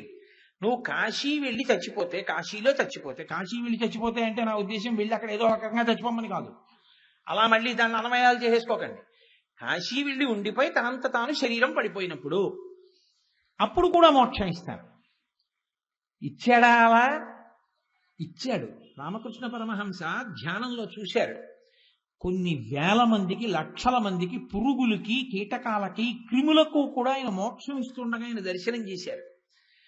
అలా జరుగుతుంది అని కాశీఖండంలో కూడా చాలా ప్రస్తుతి చేసి చెప్తారు ఈ విషయాన్ని. అందులో పరమశివుడు ప్రాణోత్క్రమణ సమయంలో వచ్చేటటువంటి విషయాన్ని ఒక సీసపద్యంలో శ్రీనాథుడు వర్ణన చేస్తాడు. చాలా అద్భుతమైనటువంటి పద్యం. అందులో ఆ ప్రాణోత్క్రమణం అయిపోతుండగా ఇంకా ఆఖరి ఊపిరి మాత్రమే మిగిలిపోయింది అని ఊపిరి అందక కొట్టుకుంటున్నటువంటి సమయంలో ఎగ ఊపిరి వచ్చి ఆయాసం వచ్చేస్తుంటే, పాలిండ్లు కదలంగ పసిడిపయ్యద వీచు అచలాధిపుని కూర్మి ఆడుబిడ్డ. ఎప్పుడో చదివిన పద్యం, దాన్ని స్ఫురణలోకి తెచ్చుకోవడానికి ఈశ్వరానుగ్రహం. ఆ పాలిండ్లు కదలంగ పసిడిపయ్యద వీచు అచలాధిపుని కూర్మి ఆడుబిడ్డ, తూత్కారముదరించి తొండంబు ముక్కున శిఖరారావంబు జిలుకు డుంఠి, ప్రత్యక్షమై వచ్చి భాగీరథి గంగ మృదుల హస్తము సాచి మేనునివురు, ప్రథమోత్తమండు భృంగి భయరక్షణార్థంబు పాలాగ్రమున తీర్చు భసితరేక, దక్షిణ శృతి మీదుగా ధాత్రి తెల్లి పెద్ద నిద్రకు మగన్ను పెట్టువేళ, పంచజనులకు తారక బ్రహ్మ విద్య అభవుడు ఉపదేశములరించునప్పుడు కాశీ. ఏమి పద్యం! కాలిండ్లు కదలంగ పసిడిపయ్యద వీచు అచలాధిపుని కూర్మి ఆడుబిడ్డ. చక్కటి తెలుగు మాటలు పడ్డాయండి మహానుభావుడికి. ఆఖరి ఊపిరి అందక కొట్టుకుంటుంటే పార్వతీదేవి వచ్చి పక్కన కూర్చుని తన పవిట కొంగుతో విసురుతుందిట కాశీపట్టణం. తుత్కారమునరించి తొండంబు ముక్కున శిఖరారావంబు జిలుకు డుంఠి. డుంఠి గణపతి బయలుదేరి వచ్చి వాడి పక్కన కూర్చుని, ఏనుగు తొండం చివరెప్పుడు చల్లగా ఉంటుంది తడిగా, దాన్ని ముక్కు దగ్గర పెట్టి ఊపిరి ఊత్తట, పీల్చుకోని. ధూత్కారమునరించి తొండంబు ముక్కున శిఖరారావంబు జిలుకు డుంఠి, ప్రత్యక్షమై వచ్చి భాగీరథి గంగ మృదుల హస్తము సాచి మేనునివురు. గంగమ్మ, గంగానది మించి అధిష్టాన దేవత లేచి వచ్చి పక్కన కూర్చుని, అసలే గంగమ్మ కదా చల్లటి తల్లి, ఆవిడ లేచి వచ్చి తన చల్లటి చేత్తో ఒళ్ళు నిమురుతూ, నాన్న భయపడుతున్నావా, చెమట పడుతోందా, ఊపిరి అందట్లేదా, బెంగ పెట్టుకోకు అని ఒళ్ళు నిమురుతుంది. ప్రథమోత్తముండు భృంగి భయరక్షణార్థంబు పాలాగ్రమున తీర్చు భసిత రేఖ. భృంగి ప్రథమ గణాల్లో ఆయన ఒక గొప్ప స్థితిని పొందినవాడు. మిగిలిన ప్రమదగణాలు వేరు, భృంగి వేరు. నాకు ఎప్పుడైనా భృంగిని చూడాలి అని ఉండేది బలమైన కోరిక. ఎక్కడైనా భృంగి కనపడతాడా అని. ఎక్కడ ఏ శివాలయంలో నేను భృంగిని చూడాల. ఆఖరికి నా అదృష్టవశాత్తు భృంగిని కాంచీపురంలో చూశాను. 3 కాళ్లతో ఉంటాడు. ఆయనది అదో విచిత్రమైన భక్తి భృంగిది. భృంగికి ఆడవాసన గిట్టదు. అమ్మవారికి కూడా నేను నమస్కారం చేయనంటాడు. ఒక్క శివుడికే నమస్కారం. ఎప్పుడైనా అలా వస్తే పార్వతీ పరమేశ్వరులు పక్క పక్కన కూర్చుంటే ఆయన శివుడికి నమస్కారం చేసి వెళ్ళిపోతాడు. వెళ్ళిపోతే పార్వతీదేవిని ఇదేమో ఘాయిత్యం, నీకు నమస్కారం చేసి వెళ్ళిపోతాడు, నాకు చేయడేమంది. పోన్లే ఎలా అయితేనే మన బిడ్డడేగా పార్వతి అనేవాడు.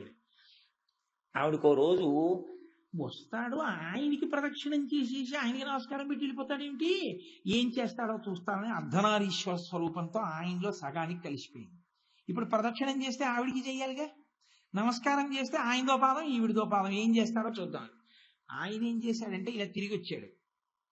తిరిగి వచ్చి ఇక దాటితే, ఇక్కడ వీపు దాటితే పార్వతీదేవి, ఎలా ఆయన ఆవిడికి చేయడు ప్రదక్షిణం. అందుకని ఆయన కందిరీగైపోయి పార్వతీ పరమేశ్వరుల మధ్యలో తొలిచేశాడు. తొలిచేసి ప్రదక్షిణం చేసి పరమశివుడి పాదానికి నమస్కారం చేసి వెళ్ళిపోయాడు. ఏమిటి ధూర్తతనం శంకర అందావిడ. ఏ ధూర్తతనమో మన భక్తులు అలా ఉండవి అన్నాడు. ఆ భృంగి 3 కాళ్లతో ఉంటాడు. అందుకే వ్యాఘ్రపాదుడు, పతంజలి, భృంగి వీళ్ళందరూ తాండవం గురించి మీరు ఎప్పుడైనా చదవాలి, అద్భుతంగా ఉంటుంది ఆ శివతాండవం గురించి. అందులో ఆ భృంగి 3 కాళ్లతో నిలబడి ఉంటాడు. భృంగీచ్ఛా నటనోత్కట కరిమదగ్రాహీ స్ఫురన్మాధవాహ్లాదో నాదయుతో మహాసితవపు పంచేషు నాచాధృత సత్పక్ష సుమనో వనేషు నపున సాక్షాన్మదీయే మనో రాజీవే భ్రమరాధిపో విహరతాం శ్రీశైలవాసీ విభూ అంటారు శంకర భగవత్పాదులు శివానంద లహరిలో. ఆ భృంగి ప్రథమోత్తముండు భృంగి, మళ్ళీ వెనక్కి రండి కాశీపట్టణంలోకి. ప్రథమోత్తముండు భృంగి భయరక్షణార్థంబు ఫాలాగ్రమున తీర్చు భసిత రేఖ. భయపడకయా అని భస్మ చల్లితే స్నానం చేసేసినట్టే అనారోగ్యంతో ఉన్నప్పుడు. అందుకని ఆ భస్మ తెచ్చి తల మీద వేసి విభూతి రేఖలు పెడతాట. అప్పుడు దక్షిణ శృతి మీదుగా ధాత్రి తెళ్ళి పెద్ద నిద్రకు మగన్ను పెట్టువేళ. అబ్బా ఏమి మాట అండి! నాకు అసలు ఇంకా మాట అంటే ఒక వ్యామోహం అన్నమాట, అంత ఇష్టం నాకు ఆ మాట. ఒక్క మహానుభావుడు ఆయనకే పడింది. పెద్ద నిద్రకు మాగన్ను పెడుతున్నాడంటారు, అలా కళ్ళు పడిపోతుంటాయి. ఆ నిద్రలోంచి లేస్తాడు రేపు పొద్దున్న, ఇది పెద్ద నిద్రకు మాగన్ను పెట్టువేళ. ఇక మళ్ళీ కళ్ళు తెరవడం. ఆ నిద్రలో రెప్ప పడిపోతే ఇక తీయడం ఉండదు, ఆ శరీరాన్ని కాల్చేయవలసింది. అటువంటి పెద్ద నిద్రకు మాగన్ను పెట్టువేళ కళ్ళు పడిపోతుంటే సుగంధిం పుష్టివర్ధనం పాశంచ ఘంటాం ప్రళయహుతవహం సాంకుశం వామభాగే నానాలంకారయుక్తం స్ఫటికమణినిభం పార్వతీశం నమామి. ఆ ఢమరుక చప్పుడవుతుండగా, గంటలు మోగుతుండగా, మంచి సువాసనలు వస్తుండగా శంకరుడు నడిచి వచ్చి ఆఖరి ఊపిరి తీసేటప్పుడు ఆ ప్రాణోత్కరణం అవుతున్న వాడి యొక్క కుడి చెవి మీదకి వంగి ప్రణవాన్ని చెప్తాటప్పుడు. ప్రణవం తారకం, ఎందుకంటే దాటించేస్తుంది ఇంకా సంసార సాగరాన్ని. రామనామం తారకం, రామనామం తారకనామం. రామనామం చెప్పినటువంటి వాడు సంసారాన్ని దాటుతాడు. ప్రణవం తారకం కాబట్టి ప్రణవం చెప్పించి ఆయన ఆఖరి ఊపిరి ప్రణవం చేసి ఆ జీవిని తనలో కలిపేసుకుంటాడు. కాశీపట్టణంలో అందుకే అన్ని లక్షల మంది వెళ్ళిపోతున్నా ఇంతమందికి శివుడు కుడి చెవిలో ఉపదేశం చేస్తుండగా రామకృష్ణ పరమహంసకి దర్శనమైంది. కాబట్టి పెద్ద నిద్రకు మాగన్ను పెట్టువేళ పంచజనులకు తారక బ్రహ్మ విద్య అభవుడుపదేశమునరించునప్పుడు కాశీ. అటువంటి మహానుభావుడైనటువంటి పరమశివుడు యోగ్యతాయోగ్యతలను కూడా విచారణ చెయ్యకుండా కాశ్యాంతు మరణాన్ముక్తి, కాశీలో చచ్చిపోతే మోక్షం ఇచ్చేస్తాను రా స్వామి నువ్వు అన్నావు, కానీ కలియుగం కొడుకు మీద, కోడల మీద, కూతురి మీద, అల్లుడి మీద, మనవల మీద, ఊరి మీద, పరిజనం మీద ఎంత వ్యామోహం. అన్నీ వదిలిపెట్టి కాశీ వెళ్ళిపోతామా? వెళ్ళిపోయి కాశీలో ఉంటామా? ఎక్కడ కుదురుతుంది? ఇంకొక మాట చెప్పండి. ఆయన అన్నాడు స్మరణాత్ అరుణాచలే. అరుణాచలాన్ని స్మరించగలవా? అరుణాచల క్షేత్రానికి వెళ్ళి, అందుకే స్కాంద పురాణంలో ఒక మాట చెప్తారు, జీవి యొక్క యాత్రని విభాగం చేస్తారు గీత గీసి. ఎలా చేస్తారంటే అరుణాచల ప్రవేశాత్ పూర్వము జీవుడు, అరుణాచల ప్రవేశానంతరము. అరుణాచల క్షేత్రానికి వెళ్ళాడా ఎప్పుడైనా? అరుణాచలం వెడితే తర్వాత జీవయాత్ర, అరుణాచలం వెళ్ళక ముందు జీవయాత్ర. అంటే అరుణాచలంలోకి వెళ్ళాలంటేనే అంత పుణ్యము, శివుని యొక్క అనుగ్రహము ఉంటే తప్ప అరుణాచలంలోకి వెళ్ళలేరు.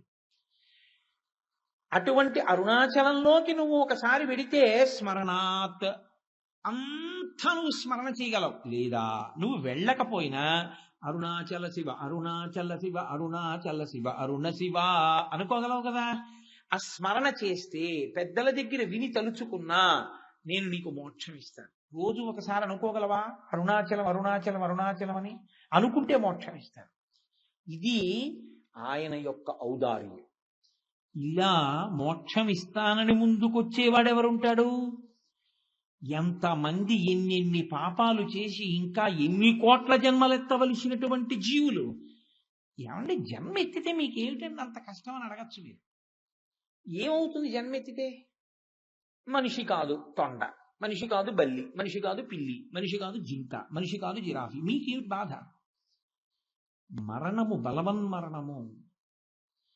తరిమి తరిమి చంపేస్తాయి, కొట్టి చంపేస్తాయి, కురికి చంపేస్తాయి, వల వేసి చంపేస్తారు, పొడిచి చంపేస్తారు.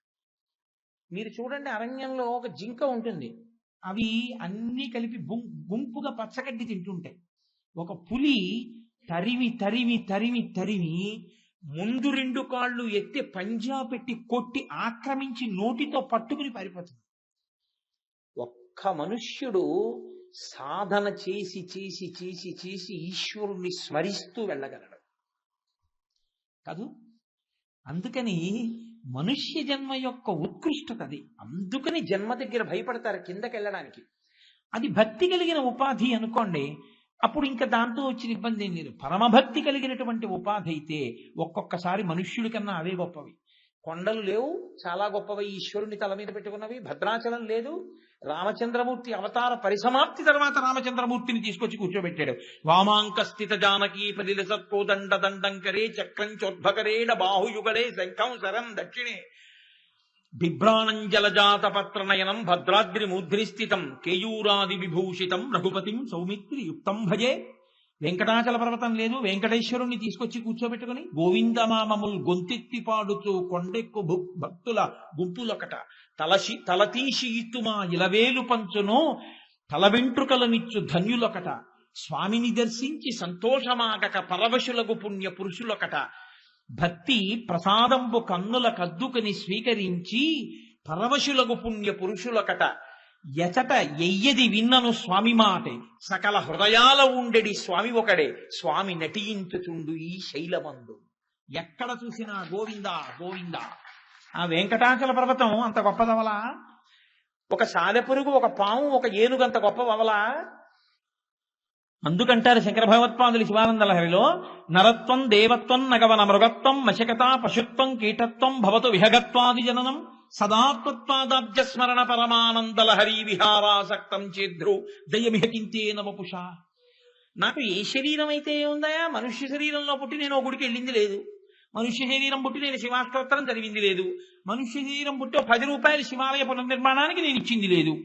ఎన్ని కోట్ల రూపాయలు తినేశానో, ఎన్ని కోట్ల రూపాయలు అనుభవించేశాను. భూమి మీద ఈశ్వరుడు ఇచ్చినవన్నీ తినేయడానికి బతికానేమో, కానీ నా వల్ల లోకానికి జరిగిన ఉపకారం ఏమిటి? మనుష్య శరీరంతో పుట్టి ఈ శరీరంతో ఉండకపోయినా ఒక సాలెపురుగు నయం గూడు కట్టి శంకరుణ్ణి సేవించుకుంది. కాబట్టి శంకర, నేను మనుష్య శరీరం ఇమ్మని అడగను. ఏ శరీరం అయినా పర్వాలేదు, నీ పాదముల యందు భక్తి కలిగిన శరీరం అయితే చాలా. నిజంగా శంకరులకు ఆ ప్రారంధం మన కొరకు. అది శంకర భగవత్పాదుల యొక్క సాహిత్యం అంటే అలా ఉంటుంది. మహానుభావుడు ఒక శ్లోకం చేస్తే అలా ఉంటుంది. కాబట్టి ఇప్పుడు చంద్రశేఖర, మీకేమర్థమైంది ఆ నామం? ఎంతటి దోషభూయిష్టమైన జీవితం ఉన్నవాడైనా, ఎన్ని పాపములు చేసిన వాడైనా, ఆయన పాదముల మీద పడిపోతే ఇన్ని నీళ్ల చుక్కలు తీసుకొచ్చి శివలింగం మీద పోస్తే, ఒక్క కాయో పండో పాలో నివేదన చేస్తే ఆయన అలా అనుగ్రహించగలడు. కాబట్టి నేను మోక్షమును హద్దుగా చెప్పుకుంటూ ఎందుకు వస్తున్నానో తెలుసా అండి? ఇంకా దాన్ని మించినటువంటి గొప్పది ఇంకోటి లేదు మీకు ఇవ్వడానికి. లోకంలో ఇవ్వడము అంటూ వస్తే ఇంకా చాలా గొప్పది అని చెప్పవలసింది ఏదైనా ఉంటే మోక్షం ఒకటే. మోక్షమే అంత తేలికగా, అంత సులభంగా ప్రసన్నుడై ఇచ్చేవాడు మీకు ఇతరములు ఇవ్వడని మీరు ఎందుకు అనుకుంటున్నారు? విశ్వాసం ప్రధానం. విశ్వాసము ఉండాలి, కానీ ఎందుకు జరగదు? పెద్దలు ఒక మాట చెప్తారు. శ్రీశైలం వెళ్ళి ఆ నువ్వులు వేసి నందిని తిప్పుతారు, చరణంది అంటారు, చరణందిని తిప్పుతారు. ఇప్పుడే పూర్వకాలంలో శివాలయాలన్నిటిలోనూ స్థిరనంది చరణంది అని రెండు ఉండేవి. స్థిరనంది కదలదు, చరణంది కదులుతుంది, అటు ఇటు తిప్పుతారు దాన్ని. ఎందుకు పెడతారంటే, ప్రతి ఊళ్ళో శివాలయంలో చరణంది ఎందుకు పెడతారంటే, పూర్వం ఇంత వైద్య సదుపాయం లేదు. బిడ్డ అడ్డం తిరిగితే గబుక్కుని ప్రసవం ఏ రాత్రి వేళో ఏ తుఫాన్లోనో ప్రసవం అవుతూ ఉంటే వైద్య సహాయం అందించడం కష్టమైతే శివుడి వంకే ఎప్పుడూ చూసేటటువంటి నంది పవిత్ర దృష్టి కలిగిన వాడు గబగబా శివాలయం తలుపులు తెరిపించి నువ్వులు వేసి గర్భిణీ స్త్రీ ఎక్కడ కష్టపడుతోందో ఆ ఇల్లు ఉన్న దిక్కు వైపుకి చరణందిని తిప్పేవారు. తిప్పితే ఆవిడికి సుఖప్రసవం అయి పిల్లలు పుడుతుండేవారు. విశ్వాసమునకు సంబంధించిన విషయం భక్తి అన్నది. ఇవన్నీ నిరూపిస్తారా అంటే కాదు, నీకు ఆ విశ్వాసం ఉందా, జరుగుతుంది. అందుకే శ్రీశైలంలో చాలా మంది వెళ్ళి చరణందికి నువ్వులు వేసి తిప్పుతున్నారు, తిప్పి అలా ఒకసారి చూస్తున్నారు, చూసి ఆ శిఖరం వంక చూసి దిగిపోతున్నారు. ఎందుకు చూస్తున్నారు మీ అందరు ఇక్కడి నుంచి అని అడిగారు అనుకోండి, శ్రీశైల శిఖరం దృష్ట్వా పునర్జన్మ న విద్యతే. ఇక్కడి నుంచి శ్రీశైల శిఖరాన్ని చూస్తే పునర్జన్మ లేదు. ఈ మాట అందరూ చెప్పుకుంటూ దిగొస్తున్నారు. పార్వతీదేవి అంది శంకరుడితో, ఏమిటండి ఇంతమంది చూస్తున్నారు కదా, వీళ్ళందరి పాపాలు పోయాయా అని అడిగింది. అంటే ఆయన అన్నాడు, విశ్వాసం ఉన్న వారికి పోయాయి పార్వతి అన్నాడు. ఇందులో విశ్వాసం ఉన్నవారు లేరని మీరు అనుకుంటున్నారా అన్నాడు. నేను అనడం ఎందుకు, నీకు చూపిస్తాను రా అని ఒక వృద్ధ బ్రాహ్మణ వేషంలో వచ్చాడు. ఆవిడ ఒక వృద్ధ బ్రాహ్మణిగా వచ్చింది. ఆయన ప్రాణోత్క్రమణం అయిపోతున్న వాడిలా భార్య ఒళ్ళో పడిపోయి వెక్కుతున్నాడు. ఆవిడ ఏడుస్తూ అరుస్తోంది, అమ్మా ఎవరైనా ఒకరు వచ్చి నా భర్తని ముట్టుకుంటే నా భర్తకి ప్రాణం లభిస్తుంది అంటే గబగబా వచ్చి ముట్టుకోపోయారు.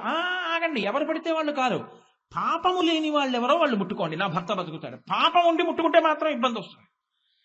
అంటే ఎవరికి వాళ్ళే అన్నారు, అమ్మో అలా కుదరదులేండి, మేము ఏదో చేశానులేండి, అవన్నీ ఎందుకు ఇప్పుడు ఈ వివరాలన్నీ ఏదో ఉంది రండి వెళ్ళిపోదాం అని వెళ్ళిపోతున్నారు. ఒక వేశ్య, ఆవిడ జీవితం ఏమిటంటే ప్రతిరోజు విటులతో జీవితాన్ని గడుపుతుంది. ఆవిడ ముందుకెడుతుంటే అందరన్నారు ఆవిడ వేశ్య, ఆవిడెడుతోంది ఏమిటన్నారు. ఆవిడంది, అమ్మా నేను ముట్టుకుంటానమ్మా, నీ భర్తని బతుకుతాడని. అంటే పార్వతీదేవి అంది, మీకు పాపం లేదా అంటే ఆవిడంది, నాకు పాపము లేదు. ఎందుకు లేదో తెలుసా, శ్రీశైల శిఖరం దృష్ట్వా పునర్జన్మ న విద్యతే. పాపమో పుణ్యమో నశించిపోతే కదా ఇంకా పుట్టడానికి శరీరం లేకుండా ఉండడం. అవి రెండు ఉంటే కదా ప్రారంధం అనుభవించడానికి ఉపాధిని స్వీకరించడం. ఇంకా అసలు ఉపాధిని స్వీకరించిన అవసరం ఏమిటి, నాకు పుణ్యము లేదు పాపము లేదు, రెండు పోయాయి. ఎప్పుడు నేను శ్రీశైల శిఖరం చూశానో అప్పుడే పోయాయి. కాబట్టి నాకు పుణ్యపాపములు లేవమ్మా, నేను ముట్టుకుంటానంది. శంకరుడు అన్నాడు, ఈవిడికి పోయింది పాపం ఈశ్వరి. ఎందుకో తెలుసా, విశ్వాసము ఆవిడకుంది. వాళ్ళు చూశారు కానీ వాళ్ళకి ఇంకా అనుమానమే, మా పాపం మాకుందని. ఇంకా విశ్వాసం లేకుండా వెళ్ళి చేసిన దానికి పుణ్యం ఏమిటి పాపం ఏమిటి. ఈశ్వరి తప్పేం లేదు, పార్వతి ఆ విశ్వాసము ఎవరికి ఉంటుందో వారికి మాత్రమే ఇటువంటి అనుగ్రహము లభిస్తుంది. కాబట్టి కొన్ని పేర్లు, ఎక్కువ పలికే పేర్లు ఈశ్వర సంబంధంగా ఉండడం ఎంత మంచిదో నాకు ఇవాళ బాగా అర్థమైంది. కాబట్టి అని పార్వతీదేవితో పరమశివుడు చెప్పినటువంటి ఘట్టాన్ని మనకి పెద్దలు చూపిస్తూ ఉంటారు. విశ్వాసము ప్రాతిపదిక కనుక చంద్రశేఖర ఆ నామమునకున్న గొప్పతనం ఏమిటో తెలుసా అండి. ఆయనని పెట్టుకున్నాడు కాబట్టి మనని ఎందుకు పెట్టుకోడు. తండ్రిని మించిన కొడుకు వినాయకుడు. తండ్రి గారు ఇంకా ఏం చేశాడంటే ఆయన్ని తీసి పెట్టుకున్నాడు తల మీద. వినాయకుడు అయితే ఏమిటో తెలుసా అండి. సరే ఇవాళ మనం చదివే కథలన్నీ అదో రకం కథలు అనుకోండి. వినాయకుడు వినాయక చవితి నాడు అన్ని లోకములు తిరుగుతూ చంద్రలోకానికి కూడా వెళ్ళాడు. చంద్రుడికి చిన్న అతిశయం ఒకటి ఉంది. ఏమిటంటే అందరూ ఆయన మీద స్తోత్రం చేస్తారు, పొగుడుతారు, ఆయన కవిత్వం చేస్తారు. కాబట్టి నేను అందగాన్ని. వినాయకుడు బాహ్యంలో మరుగుజ్జు రూపంలో ఉంటాడు, పెద్ద పొట్ట, ఏనుగు తల, తొండం, చాటలంతంత చెవులు ఉంటాడు. అందుకని నేను అందగాన్ని, ఈ పిల్లాడు అందవికారంగా ఉంటాడు. ఆంతరము అందము వినాయకుడిది, బాహ్యము అందము చంద్రుడిది. బాహ్యంలో తను అందంగా ఉండడం, కవులు తన మీద శ్లోకాలు అల్లడం ఆయన అతిశయానికి కారణమైంది. కాబట్టి ఒక వంకర నవ్వు ఒకటి నవ్వాడు వినాయకుడిని చూసి. ఓహో, అందరూ నిన్ను స్తోత్రం చేస్తున్నారు, నీ వంక చూస్తున్నారు, నిన్ను చూసి అందరూ అబ్బాయి ఎంత అందగాడు అంటున్నారు, అందంగా ఉన్న వాళ్ళ ముఖాలన్నీ నీతో పోలుస్తున్నారు, అందుకు కదా ఈ అతిశయం వచ్చింది. ఈ గర్వం పోవాలి. కాబట్టి ఆయన అన్నాడు, ఈయన ముఖం ఎవరు చూస్తారో వాళ్ళకి నిలాప నిందలు వస్తాయి. ఇంకక్కడి నుంచి జనం ఏం చేశారు? వినాయక చవితి నాడు కాదు, ఏ రోజైనా చీకటి పడి ఏదైనా బయటకు వస్తే వీడోడు దిక్కుమాలినాడు ఆకాశంలోనూ, వీడు ఎక్కడ కనపడతాడో అని ఇలా అనుకునేవారు. ఇన్నాళ్ళు చూసి కవిత్వాలు వెళ్ళిన వాళ్ళు, ప్రత్యేకంగా అరుగుల మీద కూర్చుని చూసిన వాళ్ళు, భార్యను ఇందువదన అంటే పొంగిపోయిన ఆవిడ అప్పటి వరకు ఇందువదన అంటే మీరు నన్ను ఆయనతో పోల్చకండి నా ముఖాన్ని అనడం మొదలెట్టింది. అది చాలా చిన్నతనంగా అనిపించింది చంద్రుడికి. ఎవరు చూడరు, అందరూ తిడతారు, చిచి ఇలా రావడానికి నాకే సిగ్గేస్తోందని ఆయన పాలసముద్రంలోకి వెళ్ళిపోయాడు. వెళ్ళిపోతే ఉపద్రవం ఎక్కడ వచ్చింది? చంద్రుడు లేకపోతే ఓషధులు ప్రకాశించవు, కాబట్టి ఓషధులు లేవు. అప్పుడు దేవతలందరూ కలిసి చంద్రుడిని తీసుకుని వినాయకుడి దగ్గరికి వెళ్ళారు. వెడితే వాళ్ళు అన్నారు, అయ్యా చంద్రుడు లేకపోతే ఓషధులు లేవు, ఆయన వచ్చి కూర్చుందామంటే అందరూ నింద చేస్తే పాపం ఆయనకి సిగ్గుగా ఉంది, నువ్వేమో ఆయన ముఖం చూస్తే నీలాప నిందలు వస్తాయంటున్నావు, అందుకని జనం చూడటం లేదు, మీరే అనుగ్రహించాలా అయిందంటే ఈ చంద్రుడు వచ్చి గభాల వినాయకుడి కాళ్ళ మీద పడిపోయాడు. నేను కోరుకున్నది ఈ మార్పు, నీకు ఇంత తొందరగా మార్పు వచ్చి నువ్వు బాగుపడతావని నేను అనుకోలేదు, ఇంత మార్పు వచ్చిన తర్వాత నేను ఎందుకు ఆదరించనరా అని గభాల చంద్రవంక తీసి నెత్తి మీద పెట్టుకుని ఆయనకంత మార్పు వచ్చిందన్న సంతోషంలో ఈయన నాట్యం చేశాడు. అప్పుడు వచ్చింది నృత్య గణపతి స్వరూపం. లేకపోతే ఆయన నృత్యం ఏమిటండి, అంత పెద్ద కడుపుతోటి దాంతో ఆయన నృత్యం చేస్తే బాగుంటుందా? అంటే లోపల ఆనందం అవధులు పట్టకపోతే నేను నాట్యం చేస్తే బాగుంటుందా బాగుండదా అని చూసుకోకుండా నర్తించేశాడు ఆయన. అంటే ఆయన ఎంత ప్రసన్నుడో చూడండి వినాయకుడు.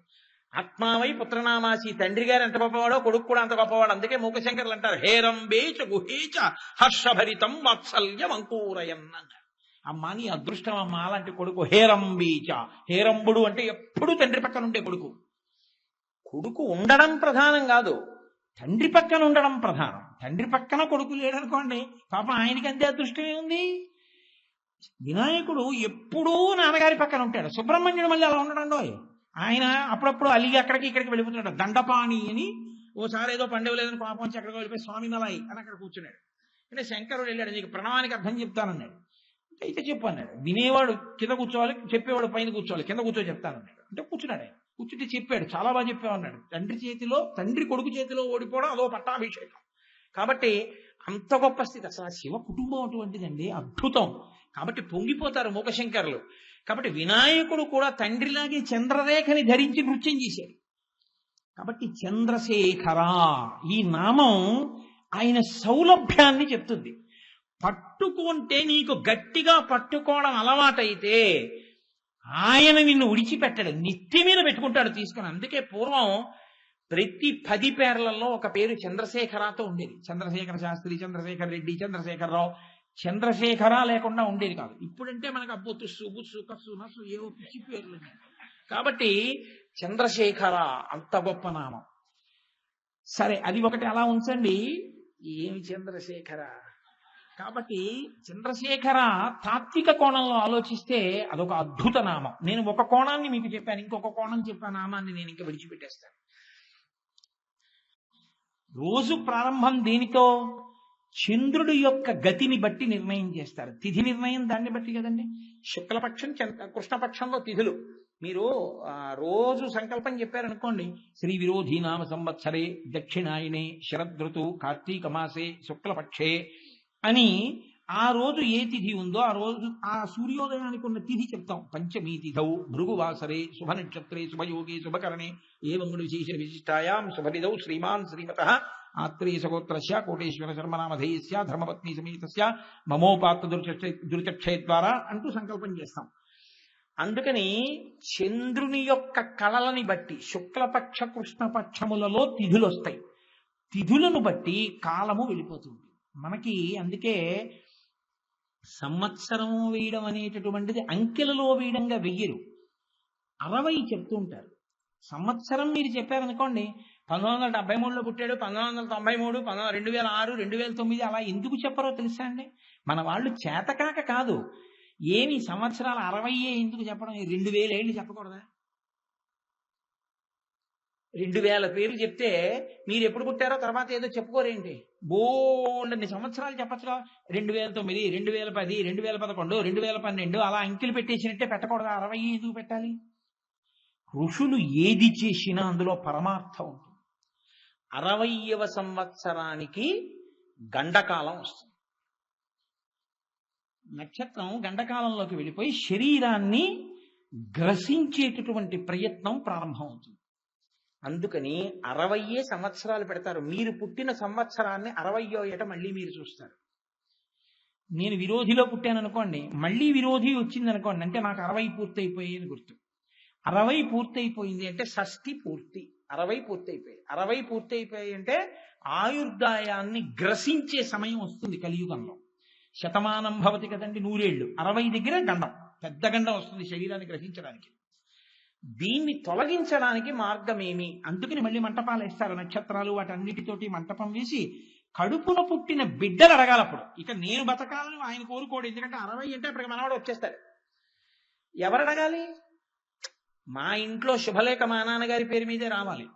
మా ఇంట్లో ఇంకా నీరాజనం సింహాసనానికి మా నాన్నగారే ఇవ్వాలి. మా నాన్నగారు మాకు ఇంకా అలా చక్కగా అన్ని చెప్తూ మా నాన్నగారు ఆయుర్దాయంతో ఆరోగ్యంతో ఉండాలి. అంతేకాని ఏదో మనవడు పుట్టేశాడు కదా అని చెప్పేసి మా నాన్నగారి శరీరం పడిపోవడానికి వీల్లేదు. మహానుభావుడు, ఆయన ఉన్నంత కాలమే మాకు ఐశ్వర్యం. కాబట్టి మా నాన్నగారు ఉండాలి అని కడుపున పుట్టిన బిడ్డలు కోరుకోవాలి. గురువు గారి దగ్గర గురువు గారి వాక్కుల చేత అనుగ్రహాన్ని పొందిన శిష్యులు కడుపున పుట్టిన బిడ్డలే కనుక శిష్యులు కోరుకోవాలి. షష్ఠి పూర్తి తండ్రి తాను చేసుకోడు. తన డబ్బుతో తాను చేసుకున్నది షష్ఠి పూర్తి కాదు. తన బిడ్డలు తన శిష్యులు చేస్తారు షష్ఠి పూర్తి. అలా చేస్తే కాదనడం గురువు గారికి మర్యాద కాదు. అలా అనకూడదు గురువు గారు. కాబట్టి ఇప్పుడు వాళ్ళు శతఛిద్రాభిషేకం చేస్తారు. చిన్నపిల్లలు కూడా వచ్చి పళ్ళెం పెట్టి నీళ్లు పోస్తారు.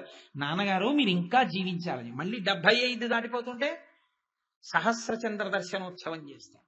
తర్వాత శతమానం భవతి. కనుక 60 సంవత్సరాలు పెట్టడానికి కారణం అది. మళ్ళీ సంవత్సరం 2 కింద విడగొట్టేస్తారు. దక్షిణాయనము, ఉత్తరాయణము. ఏమిటి ఆయనం? ఆయనము అంటే కదలిక.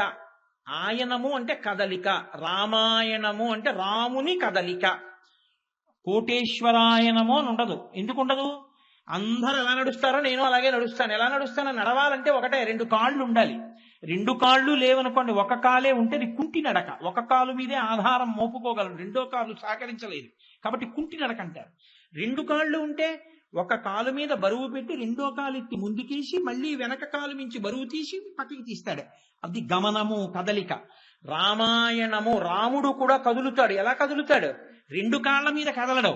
సత్యము ధర్మము రెండిటి మీద కదులుతాడు. రాముడి కదలికలన్నీ సత్యధర్మముల యొక్క కదలికలే. అందుకని రామాయణము, ఉత్తరాయణము, దక్షిణాయనము. దక్షిణాయనమంతా ఉపాసనా కాలం, ఉత్తరాయణమంతా సిద్ధికాలం. అందుకే దక్షిణాయనంలో విష్ణుమూర్తి పడుకుంటారంటే ఎవరెవరు మనసులో ఎంత భక్తితో ఉన్నారో ఆయన చూస్తారు.